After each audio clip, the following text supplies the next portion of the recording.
The gunman walked into Halverson Regional Medical Center believing the ER nurse in blue scrubs would be the easiest person in the building to control. He was wrong about that within the first 30 seconds. By the time 4 minutes had passed, he was on the floor of the operating suite with a dislocated shoulder and a broken wrist, unable to move, whispering the same words over and over. "Please don't let me die." To the same woman he had called scared when he pressed the barrel of an assault rifle against her temple. The nurse didn't answer him right away. She was already pulling on gloves, already checking his pulse, already doing the only thing she had ever known how to do. Her name was Sarah Voss, and nobody in that hospital knew a thing about her. If this story already has you, stay with me until the end. Like this video, follow along so you don't miss what happens next, and drop a comment telling me what city you're watching from. I want to see exactly how far this story travels.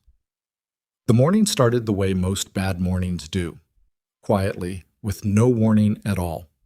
Sarah Voss clocked in at Halverson Regional Medical Center at 6:47 a.m., 13 minutes before her shift was supposed to begin, the same way she had clocked in every day for the past 3 months. She hung her jacket on the hook inside the locker room, pulled her hair back, and stood at the sink for a moment longer than necessary, looking at nothing in particular. The fluorescent light above her buzzed once, flickered, and held. She dried her hands and went to work. The emergency department at Halverson Regional was not a quiet place under any circumstances, but mornings were their own specific kind of chaos. The overnight cases still being sorted, the incoming day shift staff moving fast, the supply carts rattling down hallways that always smelled faintly of antiseptic, and something older underneath it, something institutional and worn in. Sarah moved through it the way she moved through everything, efficiently, without drawing attention, reading the room before she said a single word. She was 31 years old, average height, brown hair, the kind of face people forgot after they left the room, which had served her well in more contexts than one.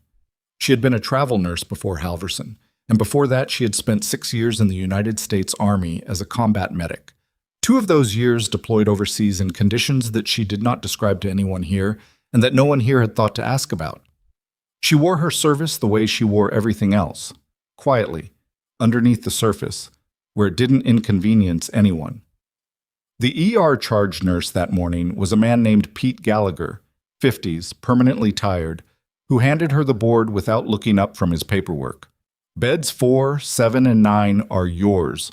4 is a head lack, 7 is chest pain, probable costochondritis, already got an EKG, and 9 is a psych hold we're waiting on placement for. Don't let him untie the left wrist. He got through it twice on nights. Got it, Sarah said. Also, Pete added, and he did look up now, just briefly, with the expression of a man delivering news he had not chosen to deliver. Drummond wants to see you at 8. She didn't react. Okay. Sarah. I heard you, Pete. She went to check on bed 4. Marcus Drummond was the Associate Administrator of Clinical Operations, which was a title that meant he controlled staffing, scheduling, budget allocations, and thoughts, most relevantly, the paperwork required to suspend or terminate any member of the nursing staff. He had been in the role for 4 months, brought in from a hospital network out of Charlotte with a reputation for cost efficiency that the board had found appealing and that the staff had found, in practice, terrifying. He was 44, impeccably dressed for a hospital administrator, and he had made it clear in his first week that he considered the ER's existing protocols unnecessarily expensive and its senior nursing staff unnecessarily attached to those protocols. He had made it equally clear that he found Sarah Voss particularly irritating. It had started 6 weeks earlier at a department budget meeting she had been invited to as a senior ER nurse. Drummond had presented a proposal to reduce the hospital's emergency preparedness inventory, specifically the trauma supply cache and the backup generator fuel reserve, citing redundancy and cost. Sarah had listened to the full presentation before she raised her hand and said, calmly and without hostility, that the proposal would leave the ER non-functional within 8 hours of a power failure, and that the trauma supply reduction would be a patient safety issue in any mass casualty event. Drummond had smiled at her the way people smile when they are not smiling. I appreciate the input, he had said, but we're not a battlefield, Ms. Voss. We're a hospital. That's usually true, she had said, until it isn't. He had not forgotten it. In the weeks since, he had rescheduled her shifts without notice, removed her from 2 committee assignments, and twice referred to her military service in department meetings, our colleague with her combat experience, in a tone that made it sound like a quirk rather than a qualification. The suspension paperwork she had learned from Pete 3 days ago was already drafted. He was waiting for a justification strong enough to make it stick. She spent the first hour of her shift treating the head laceration in bed 4, a 60-year-old man who had fallen in his driveway and was deeply embarrassed about it, convincing the chest pain in bed 7 that his pain was real, even if his heart was technically fine, and checking the restraints on the psych hold in bed 9, who looked at her with exhausted eyes and said nothing. She changed the dressing on an infected foot wound for an elderly woman in bed 12. She helped a resident named Torres navigate a pediatric IV start on a 6-year-old who screamed through the entire procedure and then immediately asked for apple juice. At 7:58, she walked to Marcus Drummond's office. He was already sitting behind his desk when she knocked, which meant he had been waiting. The office was corner-windowed, facing the parking structure, and he had arranged the chairs so that his sat slightly higher than the one across from him. She had noticed that the first time she'd been here. "Close the door," he said. She closed it and sat down. "I'll be direct," Drummond said, setting a folder on the desk between them without opening it. "I've been reviewing your performance record, and I have concerns. Multiple concerns." "All right," Sarah said. "Your documentation has been inconsistent. Your interactions with the administrative team have been adversarial, and your conduct at the October budget meeting was professionally inappropriate." "I disagreed with a policy I believed was unsafe," Sarah said. "I did that once in a meeting I was invited to using data from the hospital's own emergency management files. You undermined a presentation in front of the department heads." I raised a concern. He opened the folder, then turned it toward her. She could see the header at the top of the first page without leaning forward.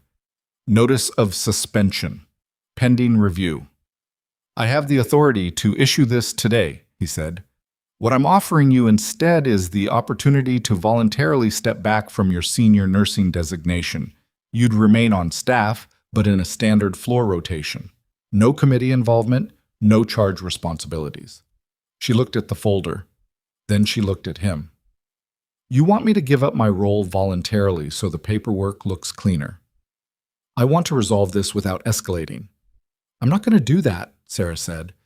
Something moved across his face, some not quite anger, more like the satisfaction of getting to the part he had been expecting. "Then I'll issue the suspension notice by end of day. You'll have 5 days to respond before the review board." The fire alarm went off, not the standard alert tone, the full emergency klaxon, the one that meant something was actually happening. Sarah was on her feet before the second pulse sounded. Through Drummond's office window, she could see the parking structure, and she could see 3 things simultaneously. A dark-colored SUV parked at an angle across 2 lanes near the ER entrance, a man in a gray jacket moving toward the building with something long and dark across his body, and the 2 security guards at the entrance backing away from him with their hands raised. "Call 911, Sarah said. She was already moving toward the door. "Ms. Voss, I'm in the middle of—" "Call 911 right now." She was in the hallway. She heard the first shot before she reached the ER doors. It wasn't a single shot. It was 3, in close succession, and the sound inside a hospital hallway was different from what most people expected. Not cinematic, not distant, but flat and concussive and physically present in the sternum. Screaming started immediately. The ER doors burst open from the inside as 2 nurses and a radiology tech came through running, and Sarah moved against their current without slowing. What she registered in the first 4 seconds as she came through the doors: 1 shooter, male, 6 feet approximately, gray jacket, AR platform rifle, with a drum magazine, moving toward the nurse's station with the weapon up but not yet firing. 3 rounds had gone into the ceiling, warning shots, establishing control. 7 visible staff in the main ER, 2 patients ambulatory, at least 4 more in curtained bays. The trauma wing corridor to her left, the supply corridor to her right. 1 security camera above the nurse's station actively recording. The psych hold in bed 9 was still there. The restraints had held. The shooter reached the nurse's station and swept the rifle across the room. Nobody moves, nobody talks. Hands up, hands where I can see them. His voice was high and tight, not calm, not controlled, running on adrenaline and probably something else. His eyes were moving too fast. That was useful information. Sarah put her hands up. She did not move to the back of the room the way most of the others did. She stayed where she was, near the supply corridor entrance, and she cataloged him. Right-handed. The rifle stock was pulling to the left because his shoulder mount was wrong, either untrained or trained poorly. The drum magazine was visible and fully loaded by the weight of how he was carrying it, which meant he hadn't fired enough rounds yet to noticeably reduce it. He was wearing a jacket, but no vest. No backup weapon visible at the hip or ankle. He had come in through the main ER entrance, which meant he had come through the automatic doors, which meant he had not scouted an alternate entry. He was alone. That was the most important thing. "Hey," he pointed the rifle at her. "Get with the others, now." "Okay," Sarah said, and moved toward the group. But she moved slowly, the way you move when you're frightened and trying not to make sudden gestures. And as she moved, she passed the supply corridor entrance, and her right hand found the intercom panel on the wall, and her thumb pressed a specific sequence of buttons that was not labeled on the panel, and that she had memorized from a protocol document she'd read in her first week on the job, the hospital's legacy emergency radio code system, outdated and almost never used, integrated into the intercom for historical reasons that nobody in the current administration had thought worth removing. One long press. Too short. One long. Pause. Too long. It transmitted over the ER's emergency band for approximately 4 seconds. Then she joined the group. Pete Gallagher was near the back, his face white. The resident Torres was next to him, jaw tight, doing the thing people did when they were trying to decide whether they were brave or smart. The elderly woman from bed 12 was still in her gurney, which someone had moved against the wall. The man from bed 7, the chest pain, was standing in his gown with his hands up and an expression of profound disbelief. "I need medication," the shooter said, sweeping the rifle toward the group. "Specific medication. And I need a vehicle, and I need somebody to make some phone calls. And if all of that happens, nobody here gets hurt." "We can help with the medication," Sarah said. Everyone looked at her. The shooter looked at her. "Did I ask you to talk?" "No," Sarah said.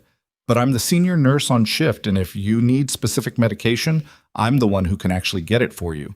The doctors here are going to tell you they need to verify. They need authorization. I can just go get it." He stared at her. She kept her face neutral, her hands visible, her body language radiating nothing.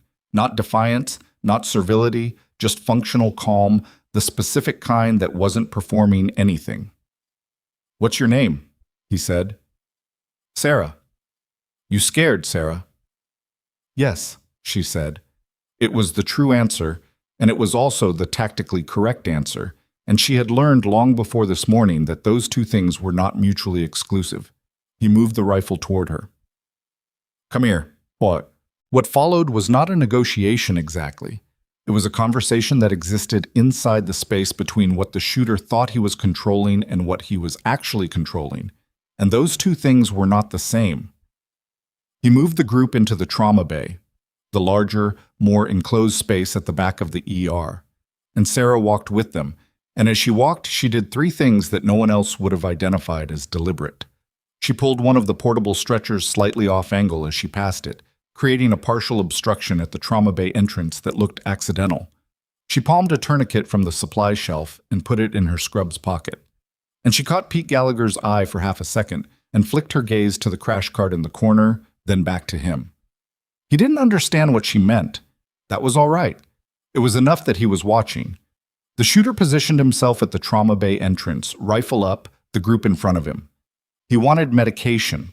He named it specifically, a controlled substance that was kept in the pharmacy, not the ER. And he wanted a phone, and he wanted the security cameras turned off. "The cameras are on a system I don't have access to," Sarah told him. This was a lie, delivered flatly. "Administration controls them. I can give you the medication, I can find you a phone, but the cameras I can't help with." "Then find me someone who can." "The administrator went home," she said. Another lie, also flat. Drummond was in his office 60 feet away. She needed him to stay there. There's a number I can call, but it'll take time. They'll need to remote in. How much time? 20 minutes minimum. He didn't like that. She watched him work through it. The frustration, the recalculation, the paranoia starting to creep in around the edges. He moved to the doorway and looked back down the ER corridor, and in the 2 seconds his eyes were off the group, Sarah looked at Torres. She mouthed 2 words, stretcher, now. Torres hesitated for exactly 1 second. She could see it, the fear calculus, the civilian instinct to freeze. And then something resolved in his face, and he moved, quietly and quickly, to the stretcher nearest the wall and repositioned it without making noise, blocking sight lines from the corridor entrance to the crash cart. The shooter turned back. Nothing had visibly changed. He pointed the rifle at Sarah. "You, come with me. We're going to the pharmacy." "I can call the pharmacy and have them bring it," Sarah said. "I don't want to call them. I want to go there."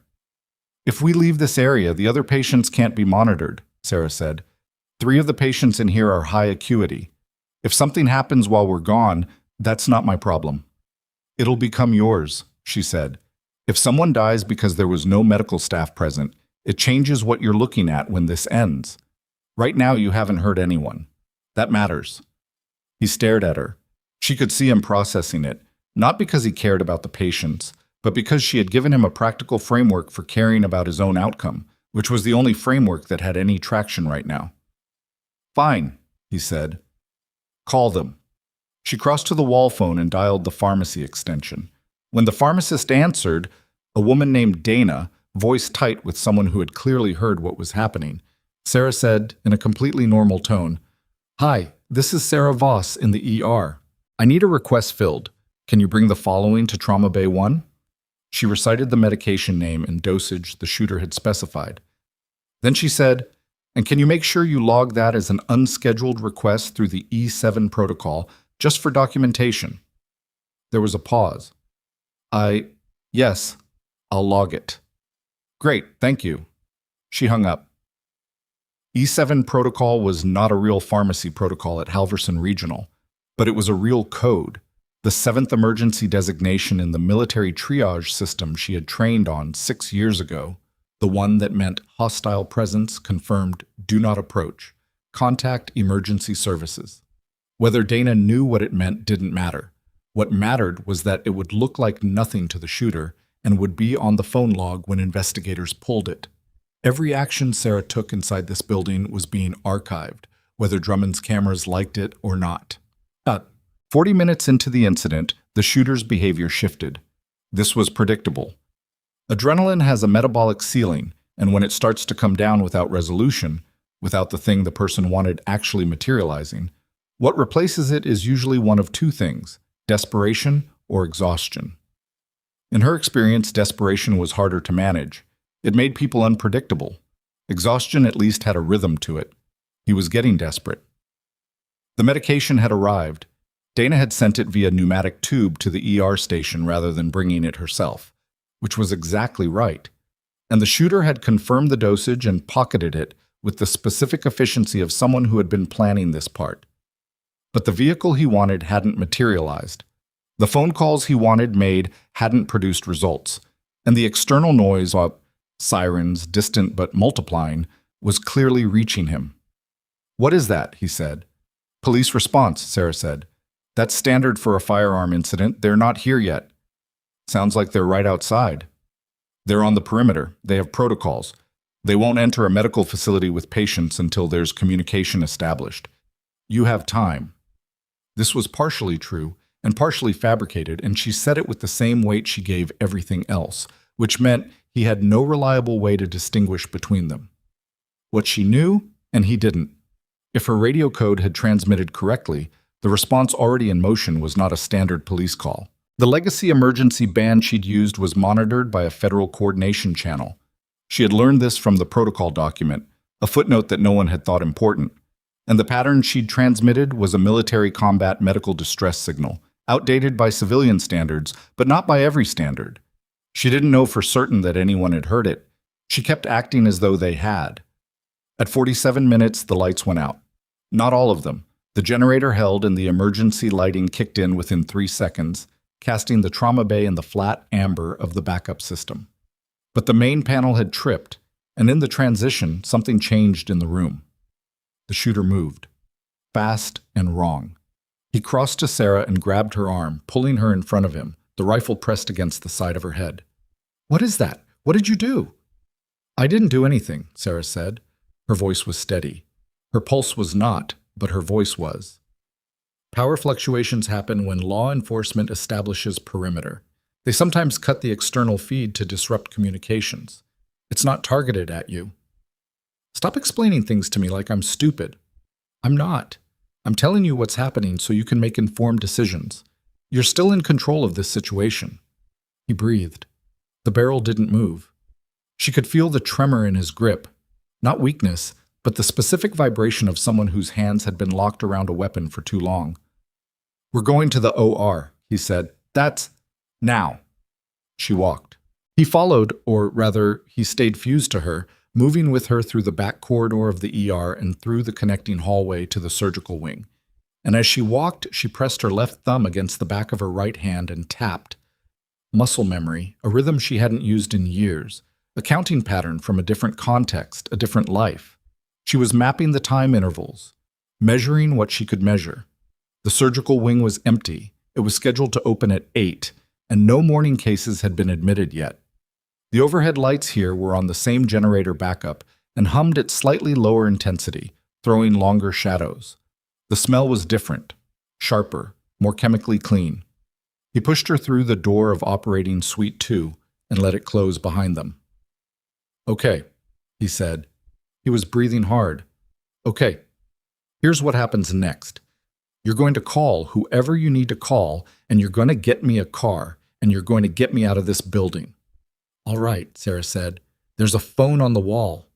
He looked at the phone. She was 3 feet away from him, and in the time his eyes moved off her to locate the phone, Sarah Voss did something she had been doing since she walked through the ER doors. She listened. The floor in the surgical wing was different from the ER floor. Older subflooring, less concrete mass between it and the building's structural supports. It carried vibration differently. She could feel it through the soles of her shoes, and what she felt now was a pattern she recognized. Not random building noise, not mechanical, but the distributed, disciplined weight of multiple people moving in coordinated intervals through a structure, entering from at least 2 access points simultaneously, moving carefully and with intent. They were inside the building. "Go ahead and make the call," the shooter said. Sarah looked at the phone on the wall. Then she looked at the door. Then she looked at the man standing 4 feet away from her with the rifle now held slightly lower than it had been an hour ago, his shoulder carrying the fatigue of that weight. His attention split between her and the phone and the sounds from outside that he couldn't quite identify. "You need to put the weapon down," she said. He laughed. It came out wrong, strained, almost cracked. "You're telling me to put the gun down." "I'm telling you that what's about to happen is going to go a lot better for you if you put the weapon down first." "What's about to eat?" The door didn't burst open. That was the thing that surprised him most, later, probably. That it didn't happen like the movies.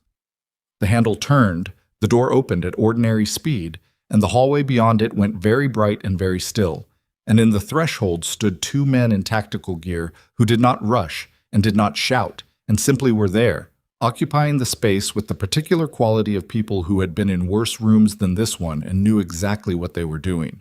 The shooter raised the rifle. Sarah was already moving. She had spent the last 4 minutes mapping his right side, the way he weighted his dominant foot, the slightly overextended position of his right elbow when he held the rifle at anything above chest level, the exact distance between his center of mass and hers. She did not think about any of this consciously. She had trained it past conscious access into the part of the body that just acts. She stepped left and in, her forearm driving up beneath his right elbow at the moment of maximum extension, the joint rotating the wrong direction under her force. And then she was behind him, his weapon arm compromised, her weight driving him forward into the surgical cart, the solid metal edge of it catching him across the chest. And his grip broke. and the rifle clattered against the tile floor, and Sarah stepped back with the weapon in her hands, pointing at the ceiling before he had fully registered what had happened. He turned, stared at her. She set the rifle down on the nearest surface because she was done with it. "Don't move," she told him. He didn't. The two men in tactical gear were already inside. One moved to the shooter with the calm efficiency of someone who had done this many times. The other stopped in the center of the room and looked at Sarah with an expression she couldn't fully read, somewhere between relief and something else, something more complicated. "We heard the E7, he said. "I wasn't sure if anyone would," Sarah said. "We had assets in the area." He paused. "Halverson is on the federal coordination list. The code went to the regional operations center." Sarah nodded. She was already looking at the shooter, who was on the floor now, his right arm held at an angle that told her his shoulder had separated. He was making a sound that wasn't quite coherent, half words, fragmented, the specific incoherence of someone whose adrenaline has crashed all at once. "Please," he said. "Please, I know," Sarah said. She crossed to him. She knelt. She began a primary survey. Airway, breathing, circulation, exactly the same as she would do for anyone. Exactly the same framework she had learned in a field hospital 8 years ago and had never once stopped knowing. His shoulder was dislocated, his wrist was fractured. He had a laceration across his chest from the cart edge that would need suturing. None of it was life-threatening, and she treated each of it with the same focus she gave everything, because that was the job. From the doorway, the tactical officer watched her work. "Who are you?" the shooter said. His voice had gone small. "What are you?" Sarah checked his pulse. "I'm a nurse," she said. In the hallway outside the OR, she could hear footsteps now. Rapid, multiple, the sound of the building coming back to life around her. She could hear someone on a radio, clipped military cadence, the particular rhythm of a debrief beginning. She could hear, somewhere further out, the low sound of the hospital intercom activating, and then a voice, Pete Gallagher's voice, saying all staff to their stations, all patients hold position, the situation is contained. The shooter was looking at her. "Are you going to let them hurt me?" Sarah taped a gauze pad over the chest laceration and pressed it flat. "No," she said. "That's not how this works." She stood up. She pulled off her gloves. She turned to the tactical officer in the doorway and said, "He needs transport to a trauma bay and then to a surgical suite. Shoulder reduction, wrist imaging, a lac repair. I'll call ahead." The officer looked at her for a moment. Then he said, "Yes, ma'am." She walked past him into the hallway. The corridor outside the OR was not empty anymore. There were 4 tactical personnel, 2 in military-adjacent gear she recognized from context rather than insignia, and at the far end of the hallway, just emerging from the stairwell, was a man in a flight suit with a cell phone pressed to his ear and an expression that changed entirely when he saw her. He stopped walking. He lowered the phone slowly. Sarah stopped too. He was not someone she knew, but something in the way he looked at her, the shift from operational focus to something more specific, more directed, told her he knew something about her, or thought he did. He looked at the blood on her gloves, at the scrubs, at her face. "Sergeant Voss," he said. The 2 words landed in the hallway with a weight that had nothing to do with volume. Sarah hadn't been called that in 3 years. She looked at him without answering, and in the silence, she could hear the tactical team behind her securing the OR, and the building settling back into itself around them, and somewhere far down the hallway, the sound of the ER beginning to function again. Monitors, voices, the steady percussion of a hospital that was still standing. "Who's asking?" she said. The man in the flight suit lowered his phone the rest of the way. Behind him, through the stairwell door that hadn't fully closed, Sarah could see another figure emerging. A woman in civilian clothes with a federal badge clipped to her belt, already looking at Sarah with the focused attention of someone who had been briefed on a name and was now matching it to a face. "We need to talk," the man said. Down at the other end of the corridor, the door to the administrator's wing opened, and Marcus Drummond stepped out. He saw Sarah. He saw the tactical personnel. He saw the man in the flight suit. He saw the federal badge on the woman behind him. And the suspension folder he was holding, Sarah could see it from here, the same folder he had turned toward her less than 2 hours ago, drifted slightly in his grip, as if his hand had stopped being certain of what it was doing. Sarah looked at Drummond. Then she looked back at the man in the flight suit. "Talk," she said. The man in the flight suit's name was Reeves.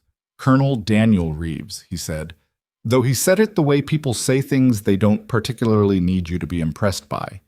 He was maybe 50, lean in the way that came from decades of physical discipline rather than any particular vanity, with the kind of face that had been weathered past the point of looking young or old and had settled somewhere in between that was just capable.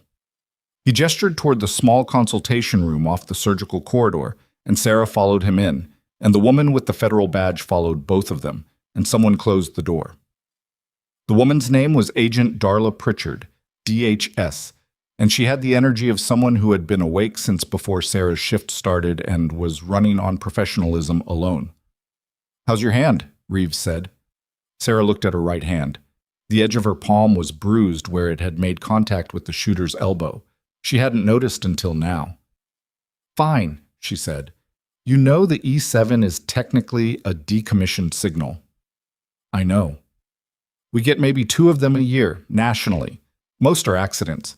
Somebody finds an old manual, pushes the buttons to see what happens. He paused. "Yours came in clean. Correct sequence, correct interval. Our regional coordinator flagged it inside of 90 seconds. How long until you had people in the building?" 31 minutes from transmission." Sarah nodded. She'd estimated 35. She was a little off. Pritchard set a tablet on the table between them and turned it so Sarah could see the screen. It was showing a grid of security camera feeds. The ER trauma bay, the main corridor, the surgical wing hallway, the OR. Every angle of the past 2 hours, frozen now in the amber of the backup lighting. "We're going to need a full debrief," Pritchard said. "Everything you observed about the subject, behavior, statements, physical state. But before we get into that, I want to ask you something else." "All right." "The medication request. You transmitted an E7, and then you kept him contained for over 40 minutes using what amounts to verbal and environmental control. That's..." She seemed to choose the next word with some care. "Unusual. For a hospital nurse." "I was a combat medic for 6 years, Sarah said. "We know," Reeves said. He said it in a way that meant something more than the 2 words contained. Sarah looked at him. "How much do you know?" He leaned forward slightly. "Sergeant First Class Sarah Voss, attached to the 75th Medical Brigade, then seconded to a Joint Special Operations Task Force for 14 months. 2 deployments. 3 commendations. Honorable discharge 3 years ago." He paused. "You went into travel nursing immediately after separation. You've been at Halverson Regional for 91 days. The room was quiet for a moment. "That's accurate," Sarah said. "What I want to understand," Reeves said, "is why someone with your record is working a standard ER rotation in a mid-sized regional hospital and getting written up by an administrator for participating in a budget meeting."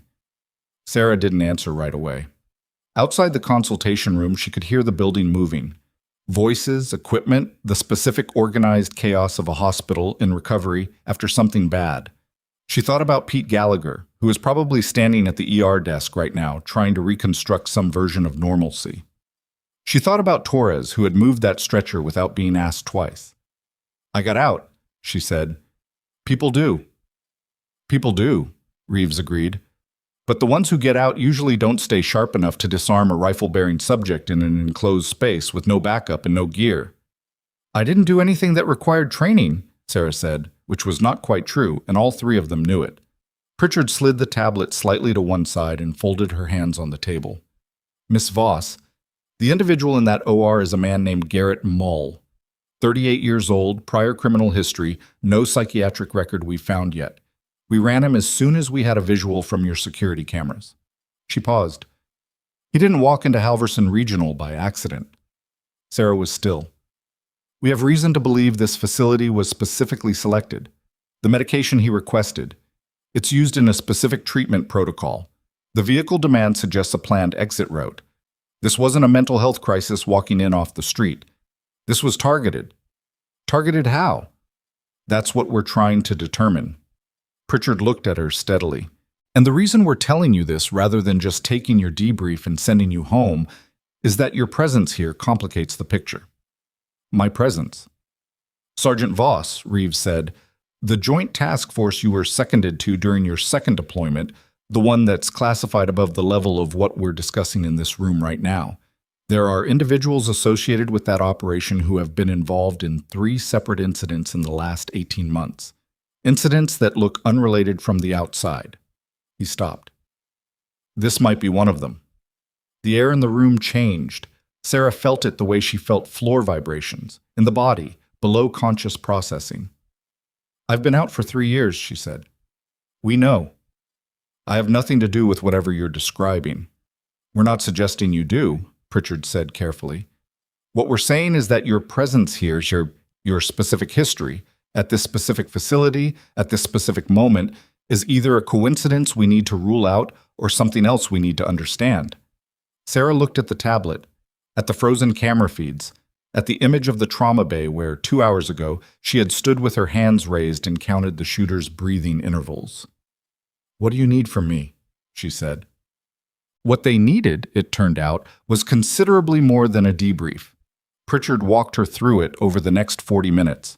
The formal interview protocol, the witness documentation, the chain of custody for every action Sarah had taken from the moment she entered the ER that morning. It was thorough, and it was also, Sarah recognized, a gentle form of assessment. Pritchard asked questions in a specific sequence, and the sequence was designed to reveal not just what Sarah knew, but how she knew it, and how she processed it, and whether the way she described her own actions matched the camera footage they were reviewing. Sarah answered everything directly. She was too tired to perform anything, and she had never been good at it anyway. When the formal portion ended, Reeves stepped back in. He had been in the hallway for the last 20 minutes, on his phone, and when he came back his expression was different, slightly tighter, the kind of tight that meant he had received information that changed the parameters of something. Mull is in surgery, he said. Shoulder reduction. They're going to plate the wrist. He's stable. He looked at Sarah. He's also talking. What's he saying? Enough.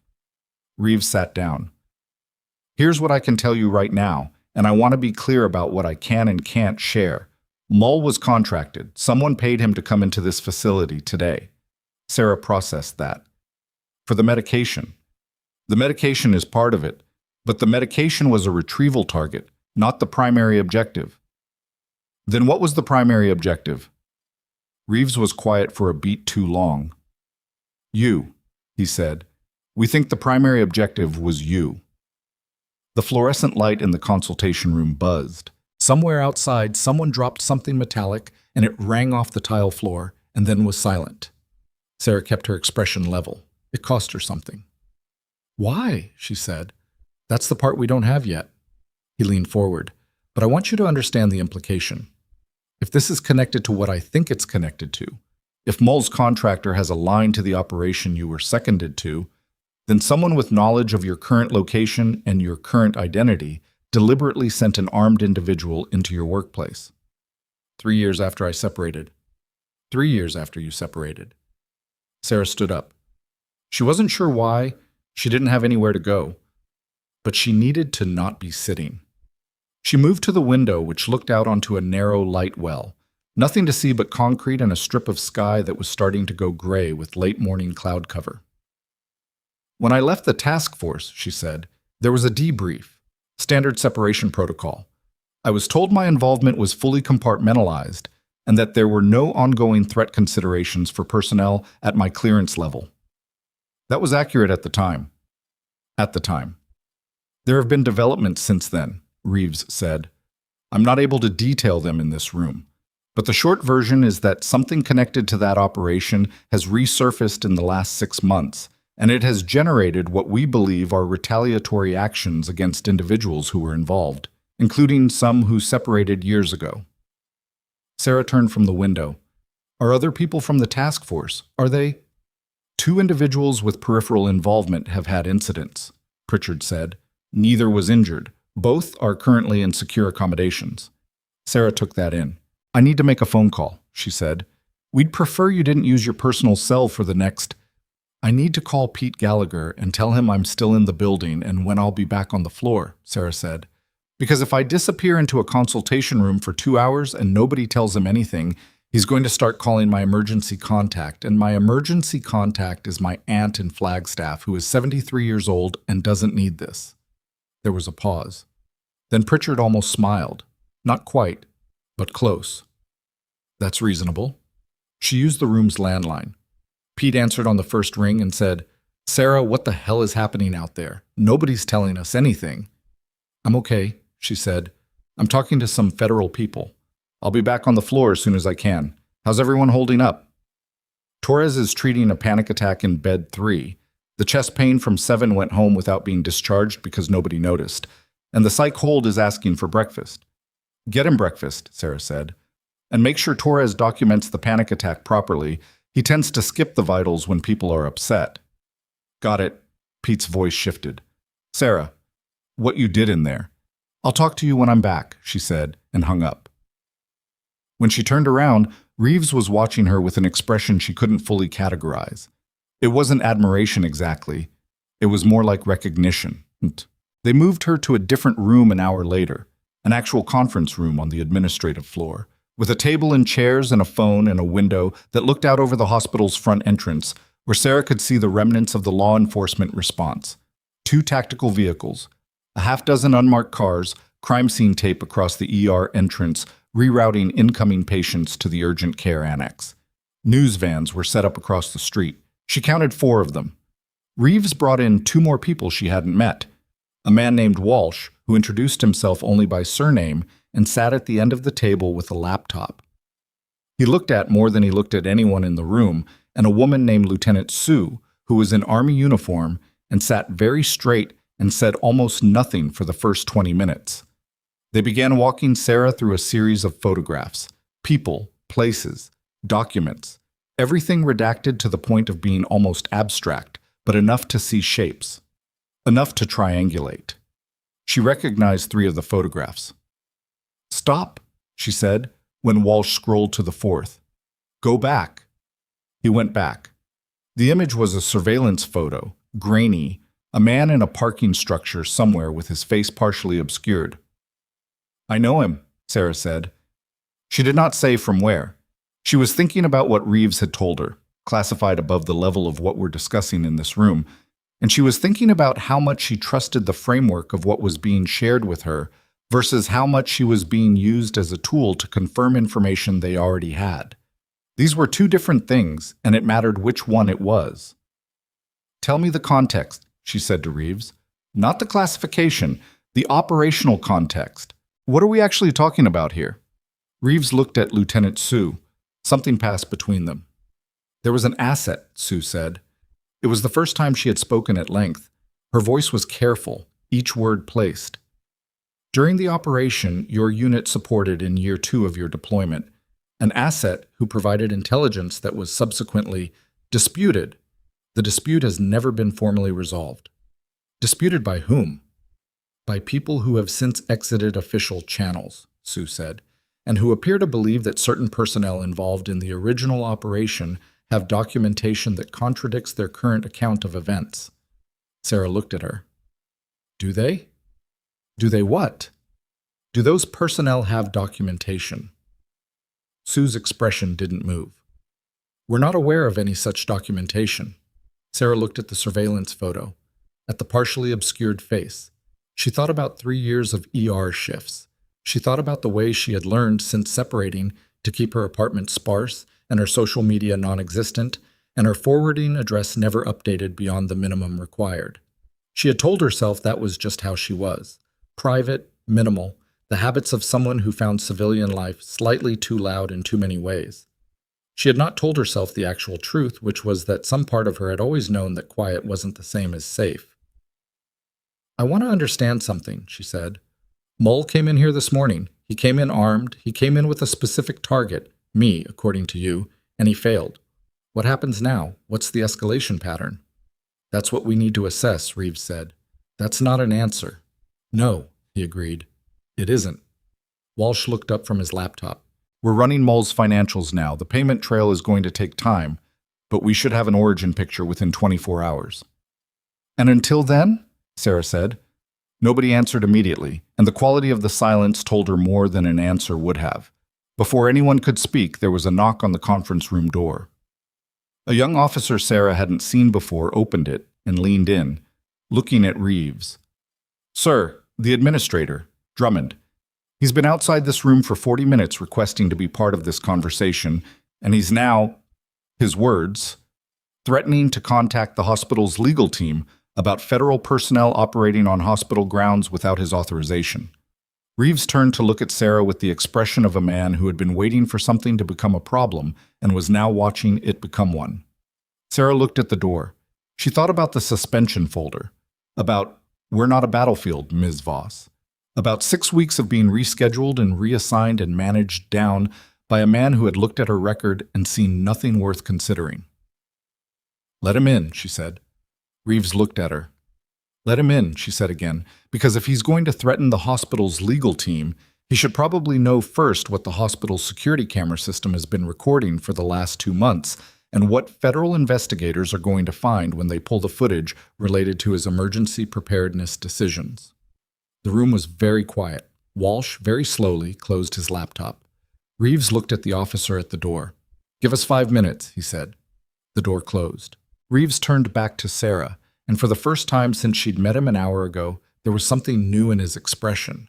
Not the measured calculation of a man running an operation, but something closer to genuine attention, the kind that meant he was updating his picture of who he was dealing with. "You've been documenting him," Reeves said. It wasn't a question. "I've been doing my job," Sarah said, "which included reading the emergency preparedness files when I started, and noticing that several of the deficiencies I found in those files matched decisions that had been made in the 4 months prior to my arrival." She paused. "I submitted a written concern to the department head 6 weeks ago. It wasn't acted on, so I kept copies." Pritchard pressed her lips together in a way that suggested she was working to keep her face neutral and was partially succeeding. "Where are the copies?" Reeves asked. "Secure location," Sarah said. "Not in this building." Outside the conference room window, one of the news vans had repositioned, its camera now aimed directly at the hospital's main entrance. Sarah could see a reporter standing in front of it, talking, gesturing toward the building. Whatever story was being assembled out there was already in motion, already moving beyond anyone's ability to contain it, and within that story was the outline of what had happened inside these walls this morning. And within that outline, if you knew where to look, was the specific shape of every failure that had made it possible. The knock came again. Drummond's voice muffled through the door. "I want to be clear that I am the senior administrative authority in this building, and I have every right." Sarah stood up.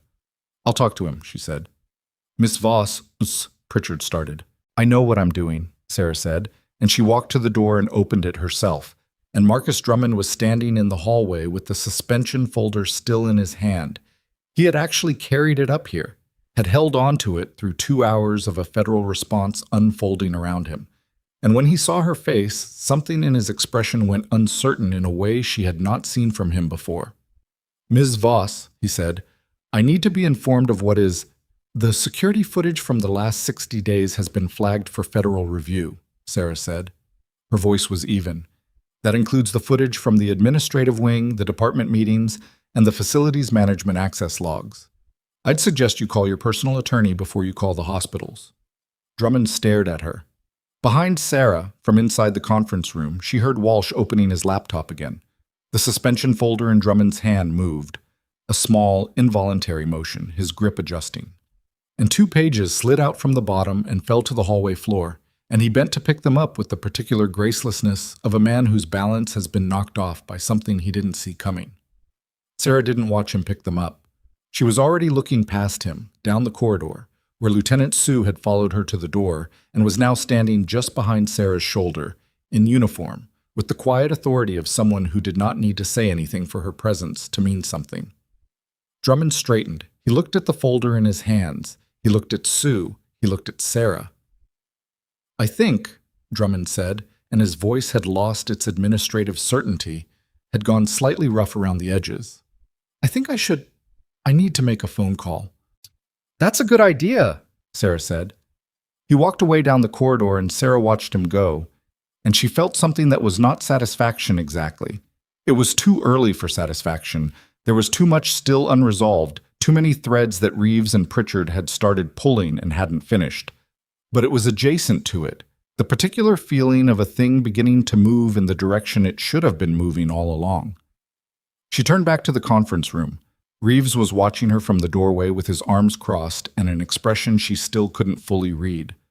"Those copies," he said. "The emergency preparedness documents." "Yes." "How complete are they?" "Complete enough," Sarah said. He held the door open for her. She went back inside and Walsh's laptop was open, and Pritchard had a fresh notepad in front of her, and Lieutenant Sue had returned to her chair and was sitting straight again, and outside the window the news vans were multiplying, and somewhere below them in the building Garrett Mull was in a surgical suite having his shoulder reconstructed, and somewhere in the hospital's financial and security records was a 2-month paper trail that nobody had thought to look at because nobody had thought the quiet ER nurse in blue scrubs was the kind of person who looked at things carefully and wrote down what she found. Reeves sat down. He looked across the table at Sarah and said, "Tell me everything you know about the emergency preparedness deficiencies, from the beginning." Sarah pulled the chair out and sat. "You're going to want Walsh to take notes," she said. She started talking, and the room around her went very still, the way rooms go still when the thing being said in them is the thing that actually matters. And outside, 3 floors below, the hospital's front entrance was still taped off, and the reporters were still talking, and the story of what had happened at Halverson Regional that morning was taking shape in a dozen different directions at once. But none of those directions, not yet, included the name of the woman sitting in the conference room on the 3rd floor, speaking in a calm and measured voice about budget documents and safety records, and a series of decisions that had left an entire hospital exposed. That was about to change. Walsh filled 4 pages of notes before Sarah finished, and when she stopped talking, the room was quiet in the specific way that follows information landing with weight. Not silence exactly, more like everyone present recalibrating around what they'd just heard. The emergency preparedness deficiencies were not minor. Sarah had documented 11 separate protocol gaps over her 91 days at Halverson Regional, each one cross-referenced against the hospital's own compliance filings, each one traceable to a budget decision made in the 4 months before her arrival. The trauma supply reduction Drummond had presented at the October meeting was the most visible item, but it wasn't the most serious. The most serious was the backup communication system, the same legacy intercom network that had carried her E7 transmission that morning, which had been scheduled for decommission in the current budget cycle. Drummond's authorization signature was on the work order. The decommission date was 12 days away. If it had already been removed, the transmission wouldn't have gone out. The federal team wouldn't have had a signal to track. They would have arrived to a different scene entirely. Reeves heard that part and stopped taking notes. 12 days, he said. 12 days, Sarah confirmed. Pritchard set down her pen. She looked at Reeves. He looked at Walsh. Walsh looked at his laptop like it had said something unexpected. "We need the work order," Pritchard said. "Physical and digital copies, before anything in that system gets touched." "I can get you the facilities management access logs," Sarah said. "The work order will be in the administrative filing system, Drummond's division." "We'll pull it under the federal evidence request." Pritchard was already writing again. "How did you know about the decommission?" "I read the facility's newsletter," Sarah said. Nobody said anything for a moment. "It comes out monthly," Sarah added. "Most people don't read it." Reeves exhaled through his nose. Not quite a laugh, but adjacent. He leaned back in his chair. "All right, here's where we are. We have a contracted attacker in surgery who is talking. We have a facility that was compromised by internal administrative failures that appear on paper to be negligent, but maybe something more. And we have a target, you, who appears to have been identified through channels we haven't fully mapped yet." He looked at her. "The question I need you to answer now is whether you have any idea how someone connected to the task force operation would know you were here." Sarah thought about it. Actually thought about it, which meant she went quiet for about 15 seconds, while the other 3 people in the room waited. "When I took this position," she said, "I updated my nursing license registration. It's public record in this state. Name, facility, license type. No home address, but facility location is listed. How long has that been live? 91 days. Reeves looked at Pritchard. That's the window. It's a narrow search if you know what you're looking for, Pritchard said. But if you have a name and you're running routine surveillance on separation records, it's findable, Reeves said. He turned back to Sarah. I want you to understand that what I'm about to tell you is going to make this morning feel like a preface. Sarah waited. Mull talked about his contractor and surgery prep, before anesthesia. He gave us a name. We're not certain it's real, but it matches a designation that appears in 3 of the prior incidents I mentioned. He paused. The designation is Keller.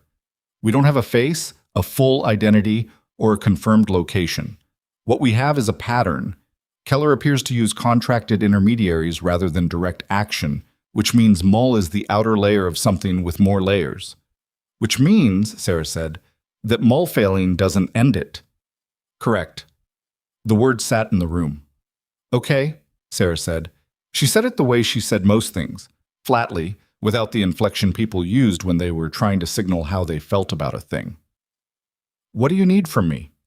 It was the right question and Reeves knew it, and the answer he gave her over the next 20 minutes was the most information she'd received since the morning started. Structured, conditional, with clear gaps where classification closed the door, but enough to understand the operational picture.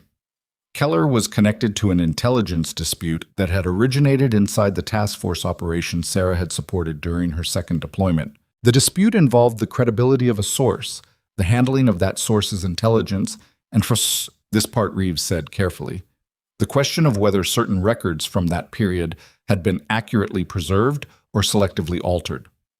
You're saying someone falsified operational records, Sarah said.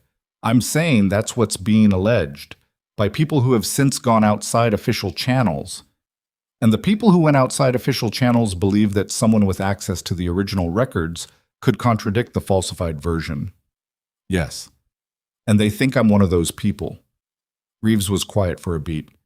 You were present during the period in question. Your medical logs from that deployment were thorough. We know that because they're part of the official file. He paused. What we don't know is whether you kept anything beyond what was formally submitted. Sarah looked at him for a long moment. She thought about a green notebook, the kind with the cardboard cover, that she had bought at a PX in a country she wasn't supposed to name in documents. She thought about the habit she'd had since field training of writing down what she saw, in her own words, because her instructors had told her that memory degraded under stress and documentation was the only honest record. She thought about where that notebook was now. I need to make another phone call, she said. They gave her the room. Reeves and Pritchard stepped out, Walsh too, with his laptop, and Sarah sat alone at the conference table with the landline in front of her and took 60 seconds before she picked it up, not because she was uncertain, but because she wanted to be precise about what she said and to whom. She dialed a number she had memorized and never stored in any device. It rang 4 times. Then a woman's voice, careful, slightly older. Yes. It's Sarah. A pause. I've been watching the news. I need you to do something.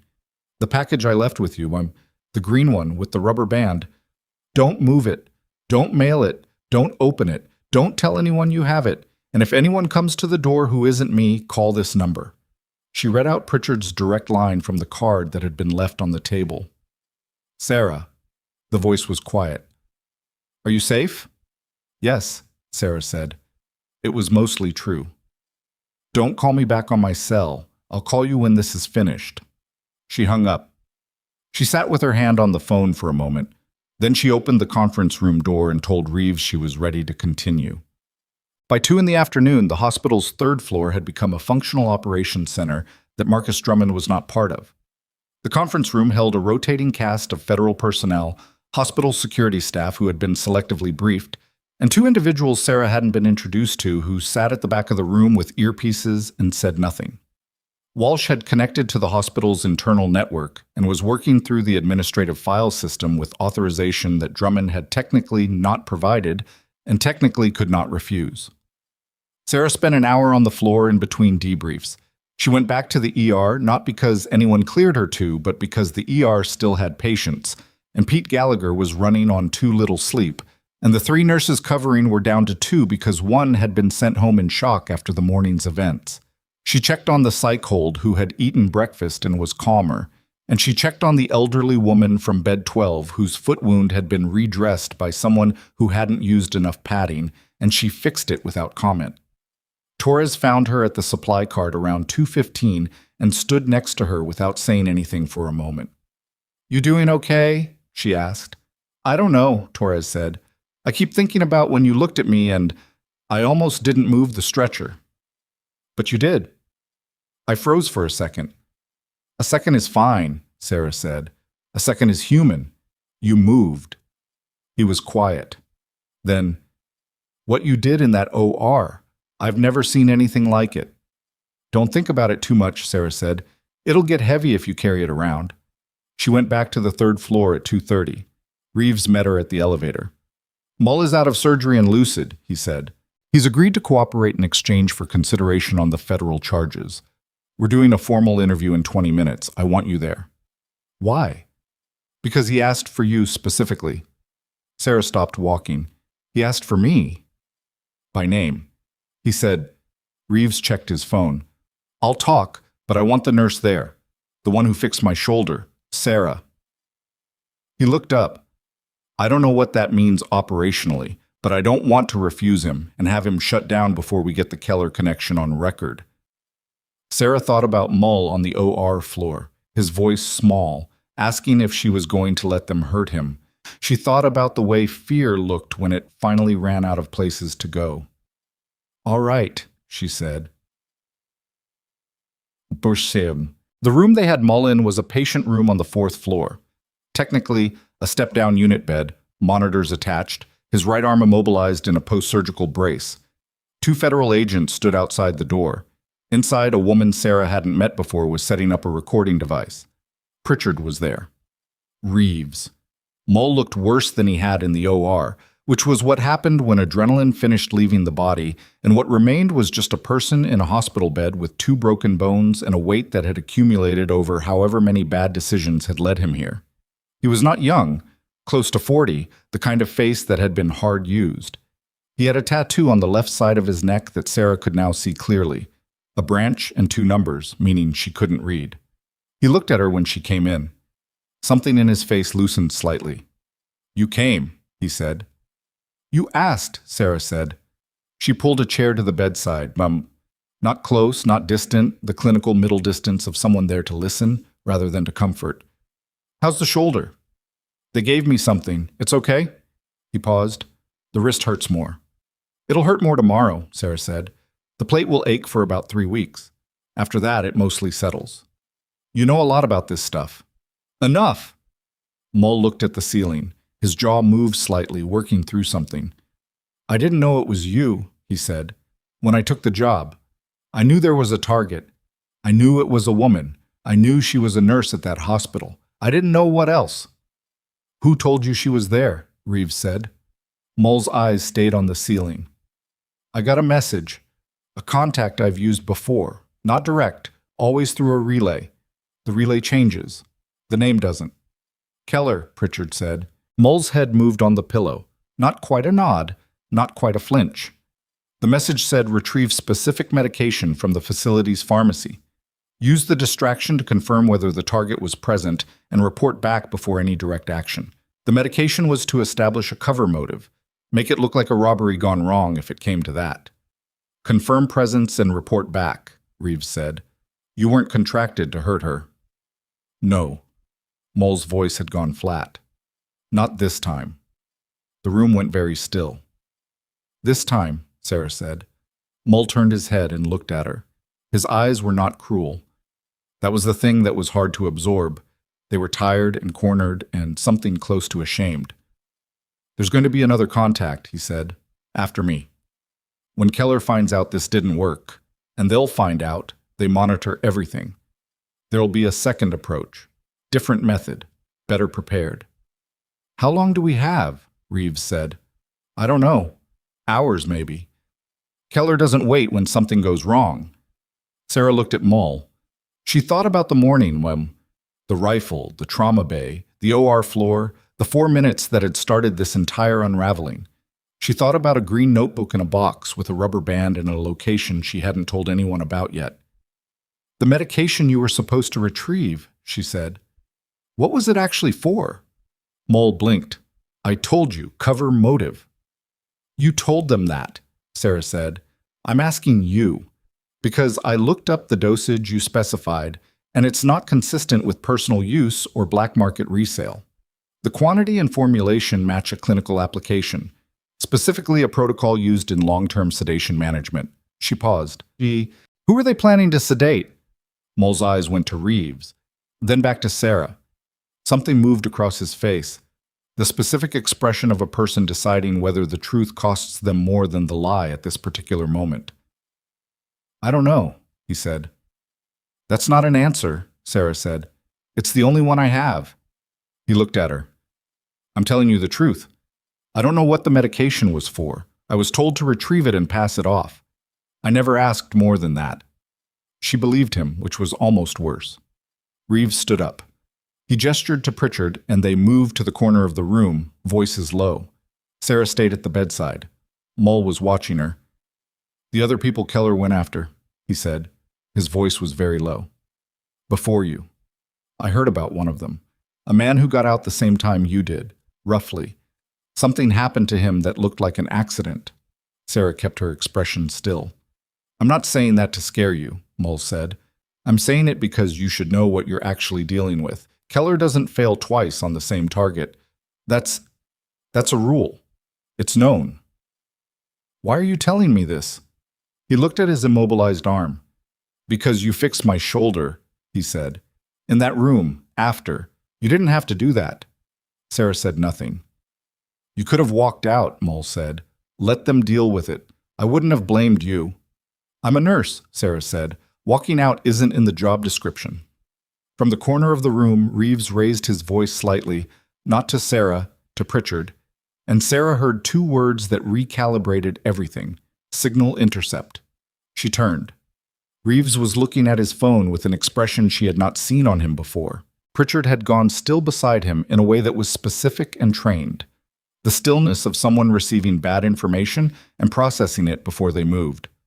What happened? Sarah said. Reeves looked up. He looked at her in the way people look at someone when they're deciding how much of a thing to say out loud. Walsh just pulled the internal network logs, he said.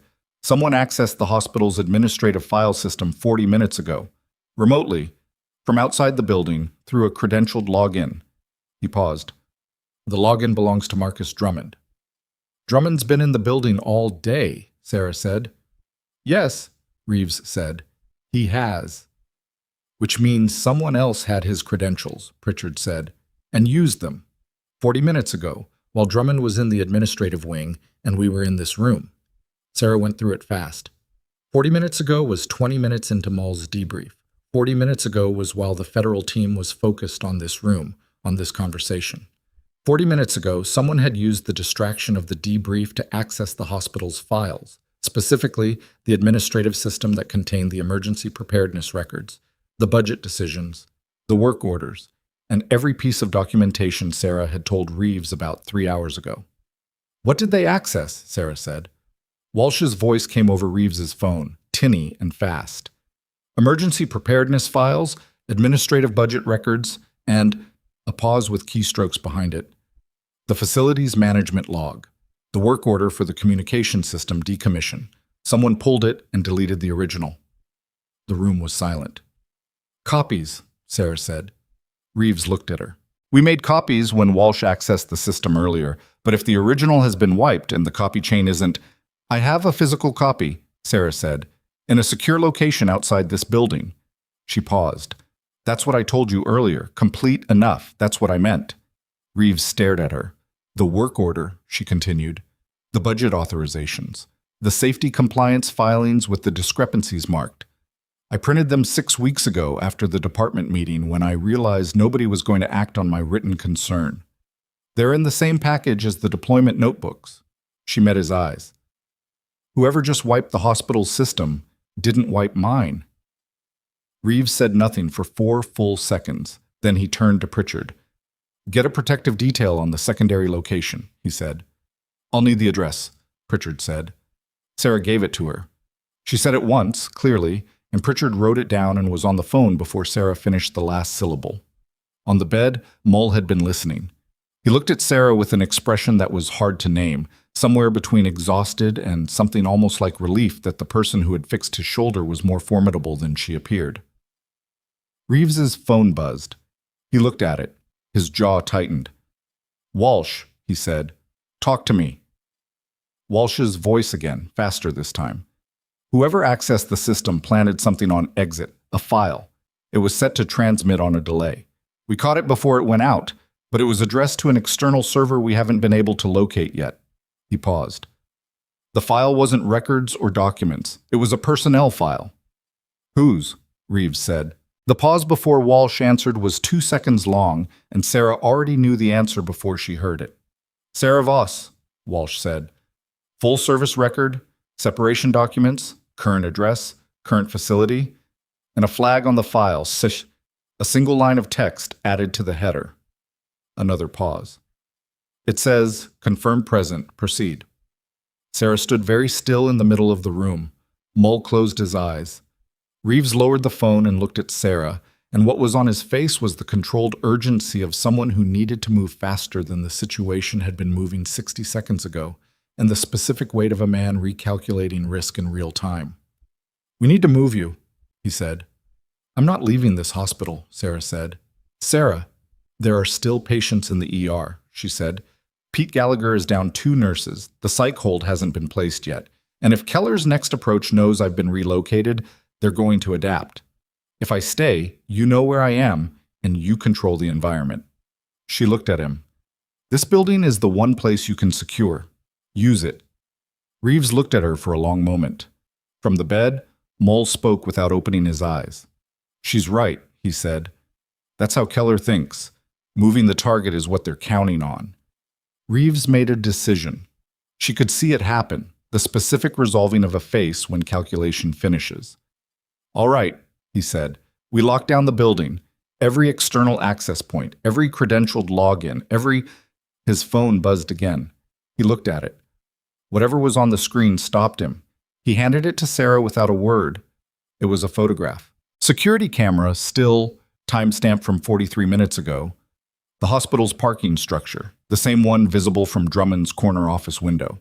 A figure near the stairwell entrance, partially obscured, moving toward the building's interior access. The face was not fully visible, but the jacket was gray. And it was not the same gray jacket that was currently in a sealed evidence bag on the second floor. The gray jacket in the parking structure photograph was not a coincidence, and everyone in the room knew it within 30 seconds of looking at the image. Reeves took the phone back and was already talking before Sarah could respond. Clipped, fast, the specific cadence of someone who had trained for the gap between a threat identified and a threat contained. He called Walsh first, then the 2 agents in earpieces at the back of the room, then someone Sarah hadn't met whose name she didn't catch. The instructions came in sequence without repetition. Lock the parking structure stairwells, pull every camera feed from the last 45 minutes, get physical eyes on every internal access point between the structure and the main building, and do it without creating visible movement that would signal awareness to whoever was watching. Because whoever had sent that photograph to Reeves's phone had done it from inside the hospital's own network, which meant they were already inside, or had been, and they wanted Reeves to know. That last part was the piece that changed the geometry of everything. "They're not hiding," Sarah said. Reeves looked at her. "They sent you the camera still. They didn't have to do that. If the second contact wanted to stay invisible, they wouldn't announce their presence. They're showing you they're here." She paused. "That's pressure. They want you to move me." "I know," Reeves said. "So we don't move." "I know that too." He looked at the agents in the room. "Nobody moves. We hold positions and we pull the camera coverage and we find this person before they find a way to use the panic against us." He turned to Pritchard. "Get the building's physical security team on a secondary channel, not the hospital network. It's been accessed once already. Use the federal relay." Pritchard was already moving toward the door. Sarah turned back to Mull. He was still on the bed, watching the room with the flat, exhausted attention of someone who had stepped off one edge and was waiting to find out what was at the bottom. His color was poor. the post-surgical pallor combined with something else, a specific grain around the mouth that she recognized. "How's your pain level?" she said. "I'm fine." "That's not what I asked." He looked at her. 7, he said. "Maybe 8. Your prescription should be active. I'll get someone to check the dosing schedule." She looked at the agent nearest the door. "Can you call down to the nursing station on this floor and ask them to check the post-op pain management order for this room?" The agent looked at Reeves. Reeves nodded without looking up from his phone. The agent stepped out. Mole watched her. "You're doing it again," he said. "Doing what?" "Treating me like a patient." "You are a patient," Sarah said. "You're also a federal witness, but right now in this room you're a patient with a plate in your wrist and a shoulder that was reduced without a follow-up imaging check. So somebody needs to make sure the ball is seated correctly before the swelling sets." She glanced at his arm. "Does it hurt more when you try to rotate?" "I'm not going to rotate it." "Good. Don't." She stood. "I'll be back." She went to the door. Reeves caught her eye as she passed, and she gave him a look that said, "I'm not leaving the floor," and he read it correctly and let her go. The hallway outside Mole's room was not empty. Beyond the 2 federal agents at the door, the 4th-floor nursing station was staffed by 3 people who were clearly aware that something significant was happening in their unit, and were managing that awareness with the trained professionalism of hospital staff who had learned that the worst thing you could do in a crisis was to stop doing your job. Sarah went to the station and introduced herself and explained the imaging concern clearly and without drama, and the charge nurse, a heavy-set man named Robert, who had the calm of someone who had worked nights for 15 years, pulled the post-op orders on his screen and confirmed that yes, the shoulder imaging had not been ordered in the surgical notes. "I can put in a consult," Robert said. "Please," Sarah said, "and flag the pain management order. He's at a 7 to 8, and the post-op protocol should have him lower than that by now." Robert was already typing. Sarah leaned against the counter for a moment and let herself be still, which she hadn't done since 6:47 that morning. Her feet hurt. She was aware of being hungry in the distant, abstract way of someone whose body had been generating adrenaline for 6 hours and was now presenting the bill. Down the hallway, the stairwell door was propped open by a rubber door stop, which was not how it should have been. The 4th-floor stairwell was supposed to be on the magnetic latch system that kept it sealed, except during emergencies. She looked at it. She looked at Robert. "When did that door get propped?" she said. Robert looked up, looked at the door. His expression shifted. Not alarm yet, just the recognition that something was wrong in a routine way. "I don't know. It shouldn't be." Sarah looked at the 2 agents outside Mole's room. One of them had noticed her looking and followed her eyeline to the stairwell door. "Check it," she said. Her voice was level and not loud. The agent moved. His partner stayed at the door. The first agent approached the stairwell, one hand moving to his side, and pushed the door fully open and looked in. He came back in 8 seconds. "Clear," he said. "But the magnetic latch has been physically wedged. Someone put a folded piece of cardboard against the magnet. Recent. The cardboard's still warm." Sarah was already moving back to the conference room. Reeves processed what she told him in about 4 seconds, and then made 3 phone calls in quick succession. The building lockdown that had been partial became total. All stairwells, all elevator banks, all external loading docks, every point of entry and exit that wasn't actively monitored by a federal agent standing in front of it. It was the kind of decision that would disrupt the hospital's operations significantly and generate paperwork for weeks, and Reeves made it without hesitation, which told Sarah something about how seriously he was taking the photograph. Walsh had been working the camera footage, and he came on the conference room line at 4:17 with the first coherent picture. The gray-jacketed figure in the parking structure had entered the building through the ambulance bay, the one external entrance that operated on a separate sensor system from the main hospital network, designed to stay accessible regardless of main system status. The figure had moved through the ambulance bay into the service corridor and from there into the main building's internal stairwell, where the camera coverage had a dead zone between the 2nd and 3rd floor landings that had been in the facility's maintenance request queue for 4 months. The dead zone was in Drummond's budget deferral list. Sarah knew this because she had read the facility's maintenance queue the same way she had read the facility's newsletter. Because she read things, because reading things had kept her alive in conditions where inattention had more immediate consequences than here. "The dead zone is between floors 2 and 3, she told Reeves. If they came up from the ambulance bay and entered on one, they could have gotten to 3 without camera coverage. From 3, they could access the administrative wing." "That's where Drummond's office is," Pritchard said. "Yes," Sarah said.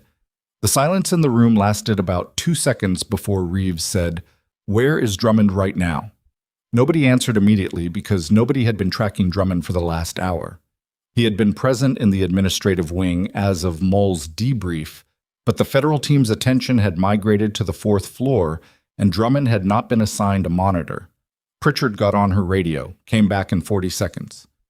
"Administrative wing is clear. Drummond's office is empty. His assistant hasn't seen him in approximately 90 minutes. Reeves's jaw tightened. "He's not a flight risk," Sarah said. "He's too exposed. His login was used to access the system. Whether he gave those credentials voluntarily or they were taken from him, his name is on the access log. He knows that. Running makes it worse." "Then where is he?" Reeves said. Sarah thought about the folder. The suspension folder he'd carried up to the 3rd floor and then walked away with when his pages fell. She thought about the way he'd said, "I need to make a phone call," and the direction he'd walked. "The physician lounge on 2, she said. "It has a landline that's not on the hospital's main network. It's a legacy analog line, same system as the E7 intercom. Nobody updated it." She paused. "He uses it when he doesn't want calls logged." Reeves looked at her. "How do you know that?" "Pete Gallagher told me in my 2nd week. Drummond calls vendors from that line when he's negotiating contracts he doesn't want in the official record." There was a beat of silence. "That line would be accessible from the parking structure entrance route," Walsh said over the speaker. "If someone in the building needed to make contact with an outside party without going through the main network, go," Reeves said to the 2 agents at the conference room door. They went. What they found in the physician lounge on the 2nd floor took 11 minutes to relay back to the conference room, and in those 11 minutes, Sarah stood at the window and watched the news vans across the street and thought about the shape of what was happening. Not the operational details, which Reeves was managing, but the underlying structure. Someone had falsified military records. Someone had then spent 3 years waiting to see if that would matter. When it began to matter, when the people who could contradict the falsification started moving, started surfacing, the response had been to neutralize them quietly. One by one, with contractors and cover stories and methods that looked accidental from the outside. She had been on the list for 3 years without knowing. She had been working ER shifts and updating her nursing license and reading facilities' newsletters while someone tracked her location through public records and waited for an approach that wouldn't draw attention. The approach had drawn attention. She had made it draw attention, with a code that nobody had thought to consider on a system that nobody had thought to decommission yet. 12 days. The agent's voice came over Reeves' radio. "We have Drummond. 2nd floor physician lounge, landline in use when we entered. He's not in good shape, sir. He's been here a while. The line he was calling recorded a connection to an external number that's already been disconnected on the other end." "What's his physical state?" Reeves said. "Scared. No evidence of physical harm, but he was shaking pretty badly. He says someone contacted him this morning before the incident, before the shooting started. He says they had information about him, and they told him to provide access to the administrative system, or they'd release it." "Blackmail," Pritchard said. "It looks like it." Reeves's voice was flat. "Bring him up." Marcus Drummond looked like a man who had been carrying a very heavy object for a long time, and had just been told he could set it down, except that setting it down turned out to be worse because now he could see what it had done to him. He sat in the conference room chair with his jacket still on and his tie still straight. Those habits ran too deep to collapse, apparently, but everything above the collar had given up. His face was gray. His eyes were reddened. His hands on the table were very still in the way that meant they had been shaking recently, and he was working hard to stop. Sarah sat across from him. Reeves was at the end of the table, Pritchard beside him. "Tell me about this morning," Reeves said. "From the beginning." Drummond told it. His voice was unsteady at the start, and steadied as he went, the way people steadied when they stopped deciding whether to speak and just spoke.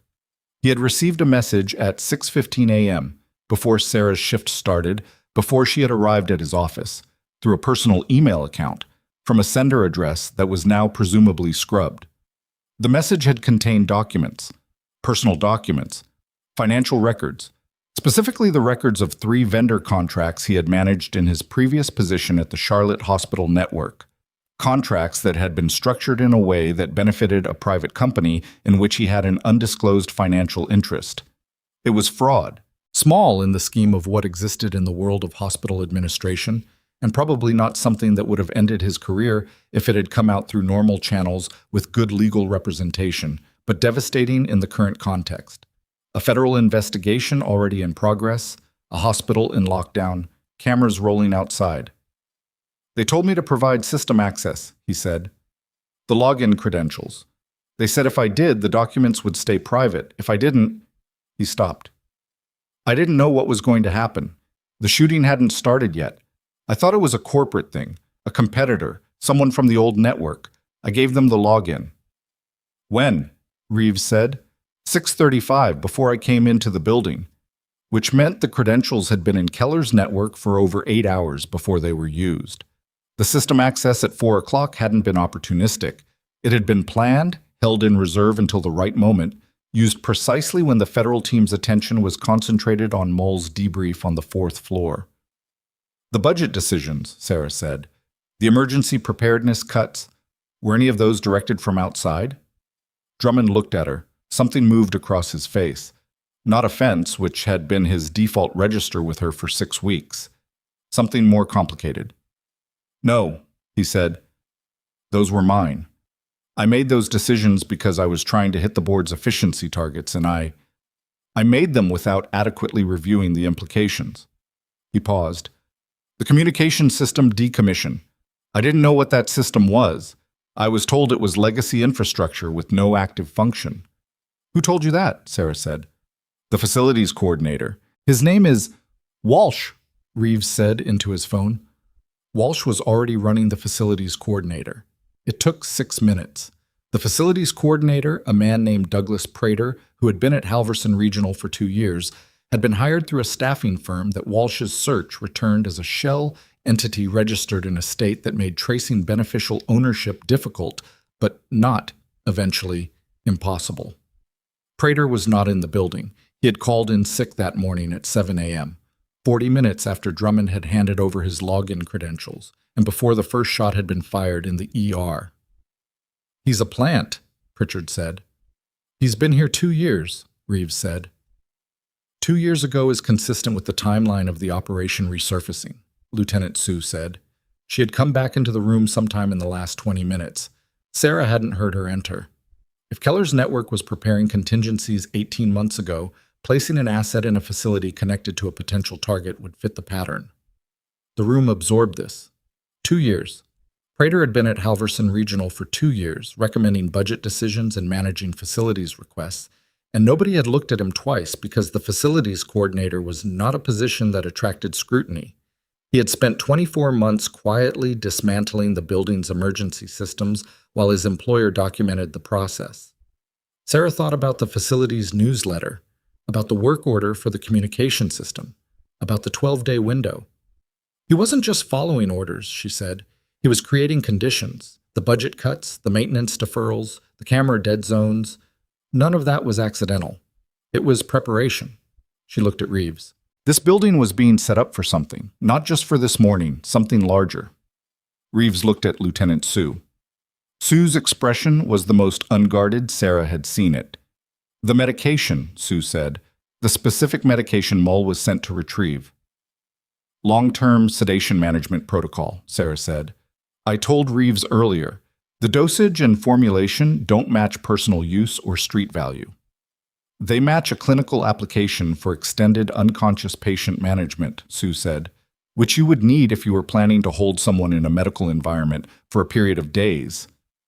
The room went very quiet. Someone else is being targeted, Sarah said, or is already being held. The medication was meant to supply a location where someone is being kept sedated. She looked at Reeves. Moll wasn't here to confirm my presence and report back. That's what he was told. But the medication retrieval was the real objective. Someone needed a resupply. Reeves was on his phone before she finished the sentence. What followed was the fastest sustained period of activity Sarah had experienced since the OR floor, and it was different because it was not physical. It was the particular intensity of a large number of people thinking very fast in the same direction. Reeves worked his contacts. Walsh ran financial and location searches on Prater's employment history, his residential records, his vehicle registration, every digital trace that a person accumulates over 2 years of living in one city. Pritchard coordinated with DHS field offices in a 3-state radius. Lieutenant Sue was on a classified line in the corner of the room that Sarah was not close enough to hear. Sarah sat with Drummond. Not by design. She simply hadn't moved when everyone else started moving, and Drummond was still in his chair, and the room had emptied around them both, and there was a moment where it was just the two of them on opposite sides of the table while controlled chaos operated at the room's edges. "The suspension," Drummond said. Sarah looked at him. "I was going to issue it today," he said. I know what the context is now, but I want you to know it wasn't personal. I genuinely believed you were a liability, a disruptive element, because I pointed out the safety gaps. Because you were right," he said, "about all of it, and I didn't want to be wrong, so I decided you were the problem." He looked at his hands. "That's not a defense. I'm just saying it." Sarah considered him. He was not a villain in the way Keller was a villain. He wasn't operating from ideology or malice or strategic self-interest on a scale that involved national security. He was a mid-level administrator who had made expedient decisions and told himself they were smart decisions and been blackmailed for it when someone needed a lever. He had cost the hospital its safety margins and given a criminal network access to its systems, but the path from his choices to those outcomes had run through his own ordinary vanity as much as through anyone else's design. "The vendor contracts," Sarah said. "The ones in Charlotte. How bad?" "Bad enough." His voice was flat. "I should have disclosed the interest. I knew that. I didn't." "You need a lawyer," Sarah said. "A personal one, not the hospital's. Call one today." He looked at her as if that was not the response he had been expecting. "I'm not telling you it's fine," Sarah said. "It's not. But you cooperated with federal agents and you gave them information that helped clarify a larger threat, and that matters for how this goes for you. Get a lawyer and tell them everything." He nodded slowly. Then, after a moment, "Why are you helping me?" Sarah thought about it. "Because you're sitting in front of me," she said. "That's generally enough." Walsh found Prater at 6:11 p.m. It came as a location ping from a cell number associated with a secondary identity. Not Prater's registered name, but a name on a lease for a storage facility outside the city, 38 minutes from Halverson Regional, that had been flagged by a utility company cross-reference 18 months ago and never followed up because nobody had been looking for it. The storage facility was large, climate-controlled. The unit associated with Prater's secondary identity was rated for temperature-sensitive material. Reeves had 4 federal vehicles moving before Walsh finished reading out the address. He looked at Sarah. "I'm not going," she said, before he could ask or not ask. "I know. I'm staying here. I need you to stay with the protective detail on this floor." "I know that too." He nodded. Then, on his way to the door, he stopped. He turned back. "The notebook," he said. "The green one. Is what's in it enough?" Sarah had been thinking about this since she'd called the number from the conference room landline hours ago. She had thought about the notebook off and on for 3 years, not with nostalgia, but with the low-level awareness of something kept, a weight in the back of her thinking, not heavy enough to be a burden and not light enough to be forgotten. "It's enough," she said. He left. The room reduced itself to Pritchard, the 2 agents, Walsh on the laptop, and Sarah. She sat at the table.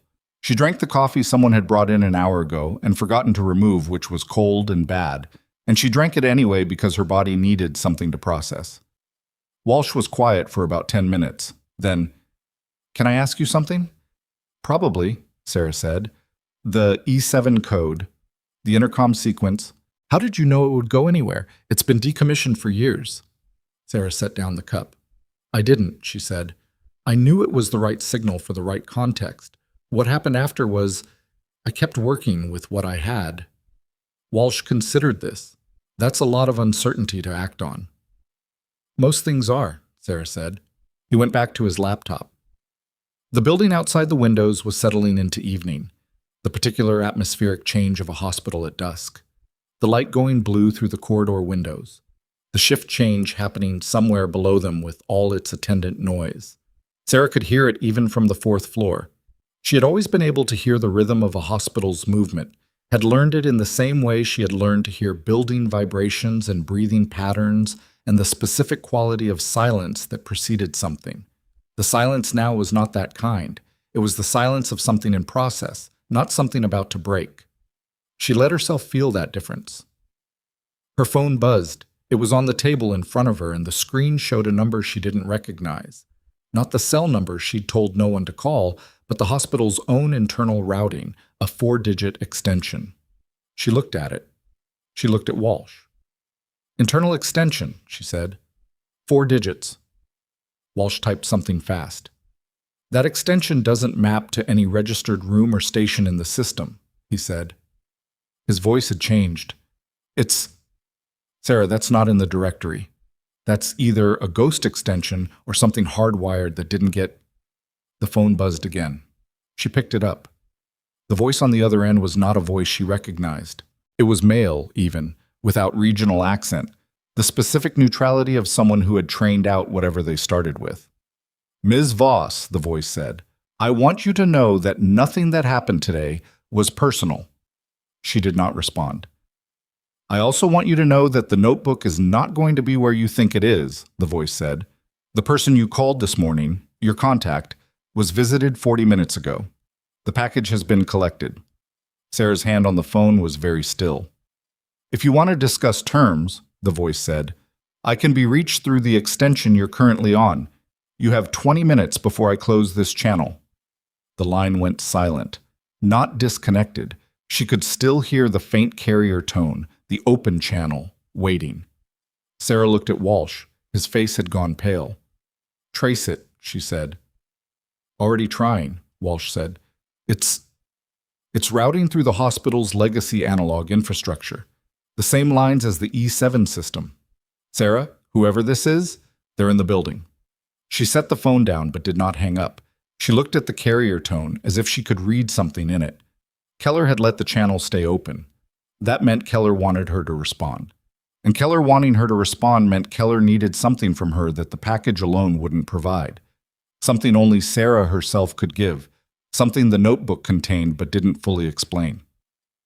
The 20 minutes were already running. She looked at Walsh and said, "Get Reeves on the line right now." And her voice was steady, and her hand was steady, and somewhere underneath all of it, in the part of her that had been keeping count since 6:47 that morning, something was clicking forward into position with the deliberate, irreversible motion of a door being opened from the inside. Reeves picked up in 4 seconds. "Keller is on the hospital's analog line," Sarah said. "Legacy infrastructure, same network as the E7 system. Walsh is tracing, but it's routing internally. They're somewhere in the building. They say the notebook has been collected and they want to discuss terms. 20-minute window, already running." A pause. Not long, 2 seconds at most, but she could hear the recalculation happening inside it. "Don't respond yet," Reeves said. "Give me 6 minutes." "They gave me 20. "I need 6. Don't hang up the line they called on, and don't pick it back up until I call you on the federal relay." His voice changed slightly. Lower, more direct. "Sarah, is the line still open?" She looked at the phone on the table, carrier tone still running. "Yes." "Good. Keep it open. If they can call you through it, we can trace back through it. Walsh knows what to do." Walsh was already doing it. Head down, both hands on the keyboard, the specific body language of someone moving faster than they were thinking. Reeves hung up. Sarah sat down. She looked at the open phone line and thought about what Keller had said. Nothing today was personal. It was the kind of statement that was meant to sound like reason and actually sounded like something else. The assertion of someone who needed to believe their own actions existed above the level of ordinary consequence. Personal or not, didn't change what it produced. It never did. She thought about her aunt in Flagstaff, 73 years old. She thought about someone knocking on that door 40 minutes ago, and her throat tightened briefly, and then she set it aside because she could not afford it yet, and it would still be there when she could. Walsh said quietly, without looking up, "She's okay." Sarah looked at him. "I ran a welfare check through the federal relay while you were on with Reeves," he said. "Local law enforcement did a door contact. Your contact is physically fine. They got to the house. The package was gone, but she wasn't harmed." He finally looked up. "I thought you should know." Sarah exhaled. It was a small sound, and she didn't try to make it into anything more composed than it was. "Thank you," she said. He went back to the keyboard. She looked at the ceiling for a moment, and then looked at the phone line, and then looked at the window, where the city outside had gone fully dark, and Halverson Regional's exterior lights were on, and the news vans across the street still had their cameras up. The federal relay line rang. She picked it up. "Here's what we have," Reeves said. "Walsh's trace put the call origin in the building's basement, specifically the mechanical room adjacent to the legacy communication hub. That's where the analog lines physically converge. We have 3 agents moving there now. Quiet approach." A pause. "The notebook." "It's gone," Sarah said. "We know. But here's what I need you to understand. The notebook was valuable as a physical record, but it is not the only record. You told me it was complete enough. What I'm asking now is whether it was complete enough to reconstruct." Sarah understood what he was asking. She had written every entry twice. It was a habit from field training, primary log and redundant notation, because equipment failed and paper got wet, and the only reliable backup was the one you made before you needed it. The green notebook was the primary. The redundant notation was somewhere else, in a format that was not paper and was not in Flagstaff. "Yes," she said. "Good." His voice settled. "Then here's what I want you to do. Pick up the line Keller called on. Talk to them. Keep them on long enough for the trace to complete and for my people to get into position. You don't need to agree to anything. You just need to talk." "What do I say?" "Whatever is true," Reeves said. "In my experience, that takes longer than lies." She picked up the open line. "I'm here," she said. The voice came back without delay, which meant Keller had been waiting, which meant Keller needed this more than the even tone was designed to suggest. "I wasn't sure you'd respond," the voice said. "You gave me 20 minutes. I have 12 left." "The notebook," Keller said. "You know we have it." "I know you have a notebook," Sarah said. "Whether it's the one you think it is, I'd want to verify that before we talked about terms." A pause, longer than the first one. "What's in the notebook," Sarah continued, "is a medical log. Dates, times, patient conditions, treatment administered. My handwriting. Field notation format, which has a specific structure that anyone with military medical training would recognize. The entries that are relevant to your situation, the ones that contradict the operational record as filed, are written in that notation." She paused. "They're also written in a secondary notation system I developed myself, layered in the margins. A compression format. Anyone reading the primary entries would get the content. Only someone who knew to look for the margin notation would get the complete picture." Silence.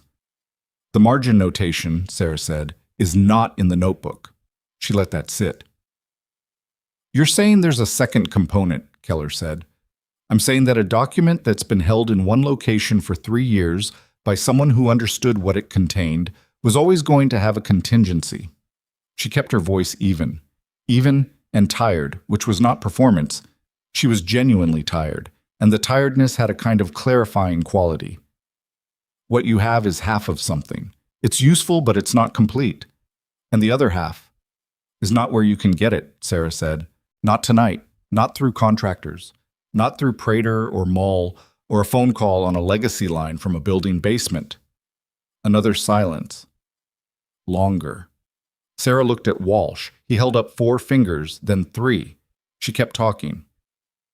"Here's what I want you to understand," she said. "The record I kept wasn't kept as a weapon. I didn't separate from the army thinking I was going to need it.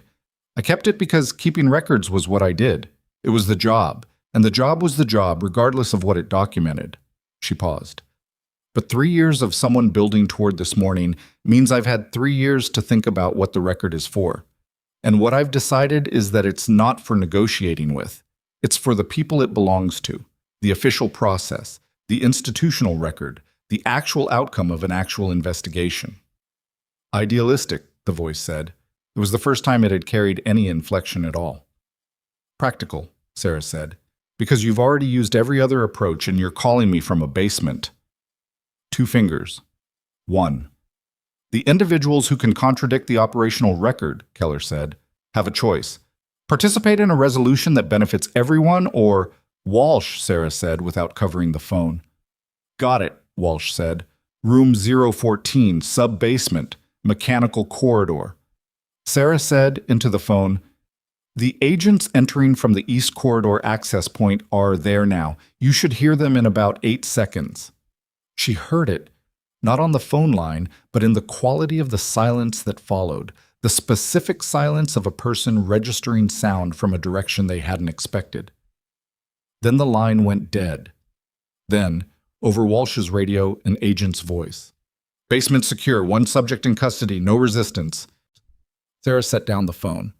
Walsh exhaled so hard it was almost a laugh. He sat back in his chair and pressed both hands to his face, and then took them away and said, Okay, that was... Call Reeves, Sarah said. He called Reeves. The person in the basement was not who Sarah had expected, which was the thing about Keller. The name had existed in her mind as something large and deliberate. The architecture of 3 years of systematic threat, and the reality was a woman in her late 40s in dark clothes with a prepaid relay device and the extremely specific look of someone who had planned for most contingencies and had not adequately planned for the one where the target understood the building's communication infrastructure better than she did.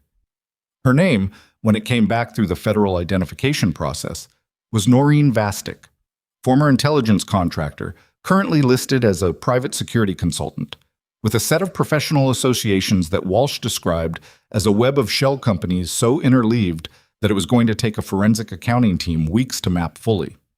She did not speak after she was taken into custody. She didn't ask for a lawyer immediately, which told Sarah more than asking would have. She was still calculating, still looking for leverage, still operating as if the situation had angles she could work. It didn't. The trace on her relay device gave the federal team a server address. The server address gave Walsh an encrypted file directory that took his counterparts at the federal cyber unit 4 hours to crack, and that, when they did, contained the operational planning for 7 separate incidents over the past 18 months, including 2 that had been classified as accidents, including the medication resupply chain for a location outside the city that federal agents reached at 9:40 p.m., and where they found a man named Victor Ashland, formerly of the Joint Task Force, sedated, unconscious, badly dehydrated but stable, in a climate-controlled storage unit that had been supplied with the specific medication Mole had been sent to retrieve that morning. Ashland was Sarah's age. He had separated from the Army 4 months before she had. She had met him exactly twice during the deployment and had not thought about him in 2 years. And when Reeves told her they had him, she sat with that for a moment without speaking. He's going to be all right? She said. He's in a hospital now, Reeves said. Different one. He'll be all right. She nodded. She looked at the window. The news vans were still there. The forensic reconstruction of the falsified operational record took 3 weeks.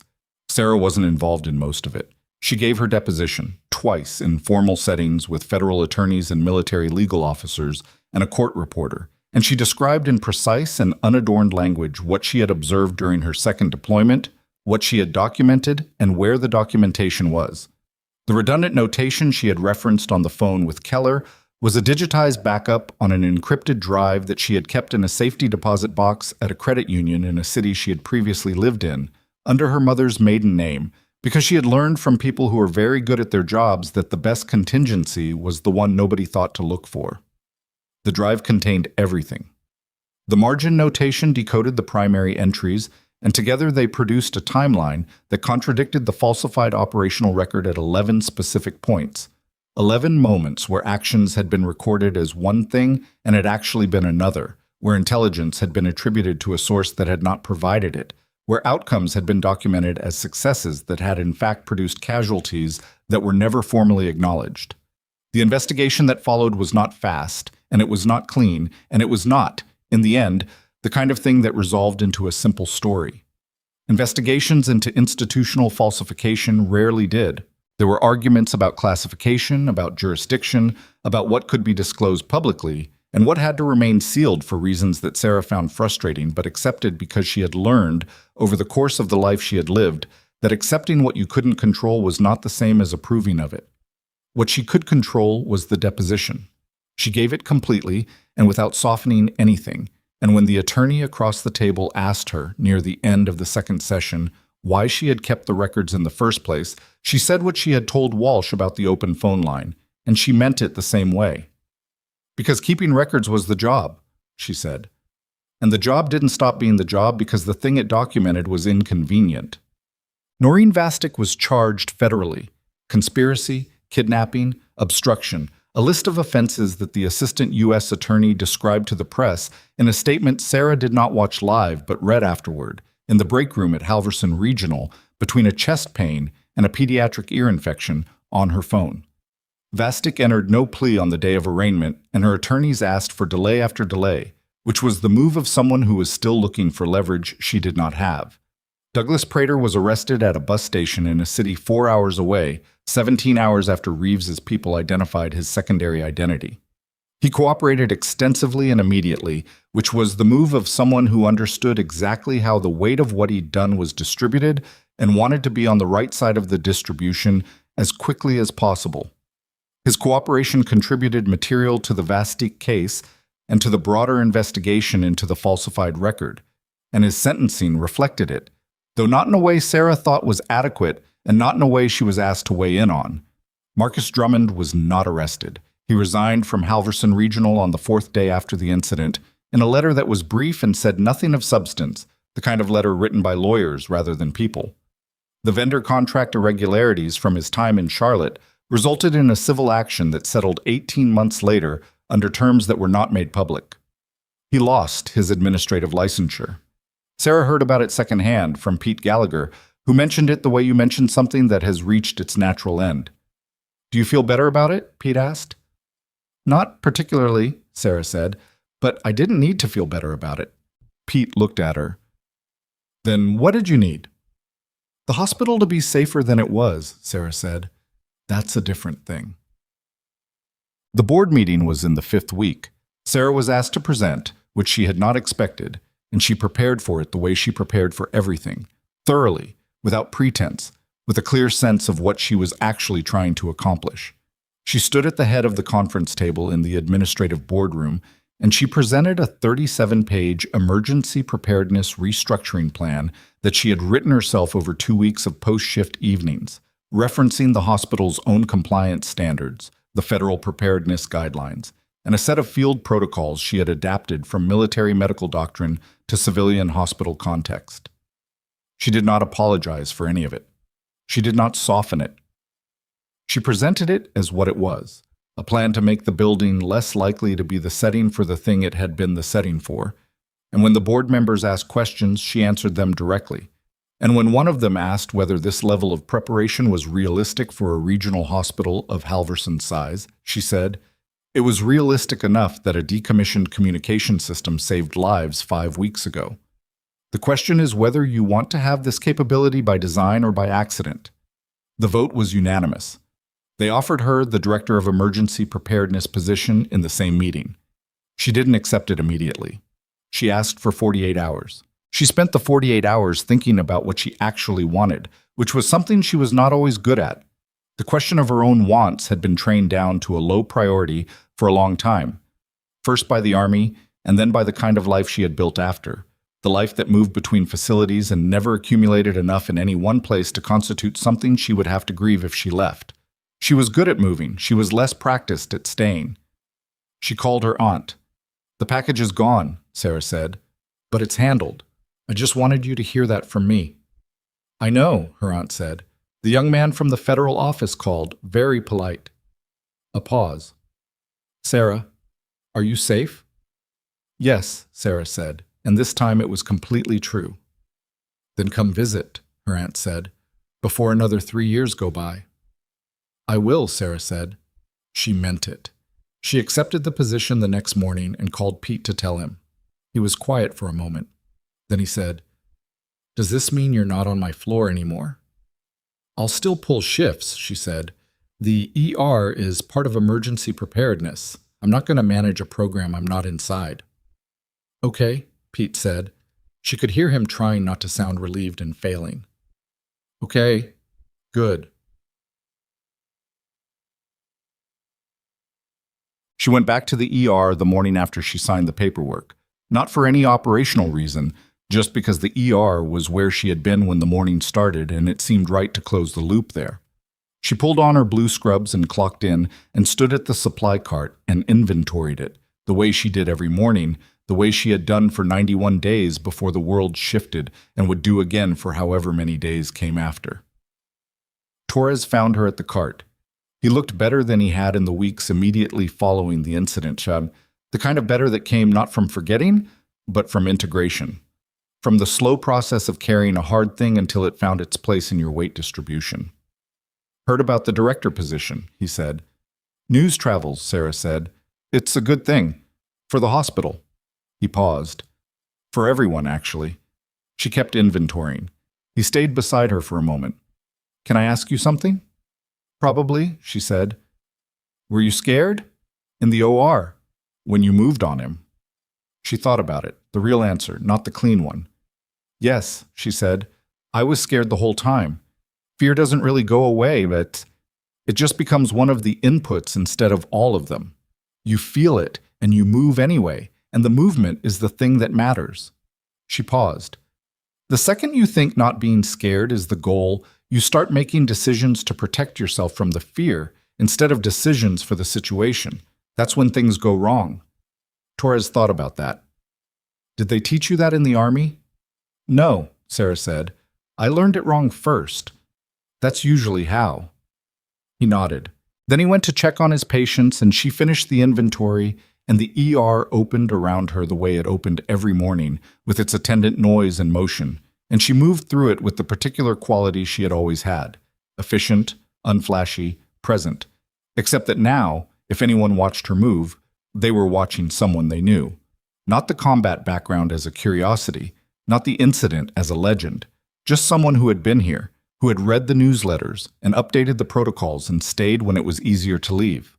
At 10:15, a young nurse named Priya, who had started 2 weeks after the incident and had heard the story only in the fractured way new staff heard stories, pieces and rumors, assembled into something that was mostly correct but blurred at the edges, stopped Sarah near the nurse's station.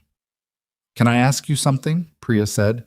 Sarah recognized the energy, the slightly too casual phrasing, the thing behind the question that was bigger than the question. Go ahead, Sarah said. What you did here, during the incident. Priya paused. Did you plan it? Like, did you know what you were going to do?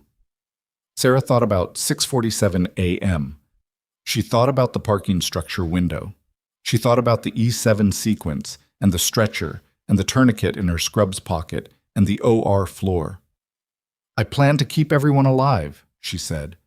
Everything else was just the next thing in front of me. Priya looked at her, processing. That sounds like you made it smaller than it was. No, Sarah said. I made it the right size. Big problems don't get solved because you see the whole thing. They get solved because you keep doing the next right thing until there are no more wrong things left. She adjusted her gloves. That's most of what medicine is, too. It's just the same skill in different settings. She went to check on her first patient of the morning, an elderly man who had come in with a cough that had been going on too long and who was scared in the specific way people were scared when their body had started doing something without their permission. She sat with him long enough to hear the whole story, not just the presenting symptom, and she explained what they were going to check and why. And when he asked her, somewhere in the middle of it, whether she thought it was serious, she told him the truth, that she didn't know yet, and that not knowing yet was the beginning of finding out, and that was why he was here. He nodded slowly. You're a straight shooter, he said. I try to be, Sarah said. I like that, he said. Most people try to make you feel better.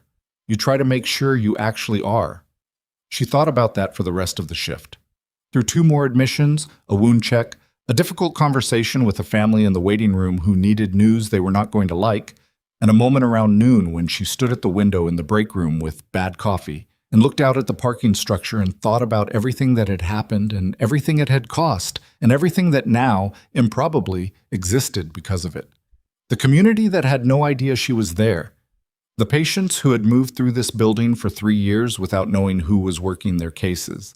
The staff who had written her off as a travel nurse passing through, a face they'd forget, someone temporary. She had been temporary, she supposed, in the way that anything was, in the way that a moment was temporary, but what it produced wasn't. What she produced now was a hospital that was safer, a program that would run after her, that other people would build on, that would exist in the record not as heroism, but as infrastructure. Boring, necessary, the kind of thing that only got noticed when it wasn't there. That was enough, more than enough. It was exactly the right size. She went back to the floor. There is a particular kind of strength that doesn't announce itself, that doesn't need to, because it's too busy doing the work. It doesn't look for recognition, because it learned long ago that recognition is a consequence, not an objective. It gets overlooked constantly by people who mistake volume for competence and title for authority and confidence for credibility. And it keeps going anyway, because the work doesn't stop needing to be done just because the wrong people are in charge of deciding who gets to do it. Sarah Voss had been overlooked for most of her adult life, in one context or another. She had been the medic who was just support staff, the nurse who was just filling a rotation, the woman with the military background that was just ancient history. She had been scheduled around, managed down, handed suspension paperwork, and made to feel like the disruptive element in a system that was disrupting itself. What none of that had changed was what she knew how to do. And what she knew how to do had walked into a building one morning and stood between a room full of people and the worst thing that could happen to them, and done it without a weapon or a title or anyone's permission, just with the accumulated weight of every year she had spent learning what mattered and doing it whether or not anyone was watching. She had done it scared. She had done it tired. She had done it imperfectly, with a bruised hand and cold coffee and a psych hold who still needed breakfast. She had done it because it was the next thing in front of her. That's how it works, in the end. Not with grand strategy or perfect execution or the moment when the right people finally see what you're worth. It works because someone, somewhere, keeps doing the next right thing, keeps reading the newsletters, keeps updating the protocols, keeps showing up before the shift starts and staying after it ends, and filing the concern in writing even when no one acts on it. Because the record is the record, and the job is the job, and the work does not stop being the work because it goes unwitnessed. The people who are most dangerous to whatever threatens a community are rarely the ones you'd pick. They're the ones who have been there all along, doing what needs to be done, waiting without knowing they're waiting, until the moment that requires exactly them. Sarah Voss was exactly that. She clocked out at 7:15 that evening, 14 minutes past the end of her shift because there was one more thing to finish, and she finished it. She hung up her jacket. She washed her hands at the sink and stood for a moment in the familiar hum of the fluorescent light and looked at her own reflection and did not perform anything for it. Not satisfaction, not resolution, not the neat emotional closing of a chapter. She just looked. Then she dried her hands and went home, and the hospital stood behind her, steadier than it had been, and that was the whole point.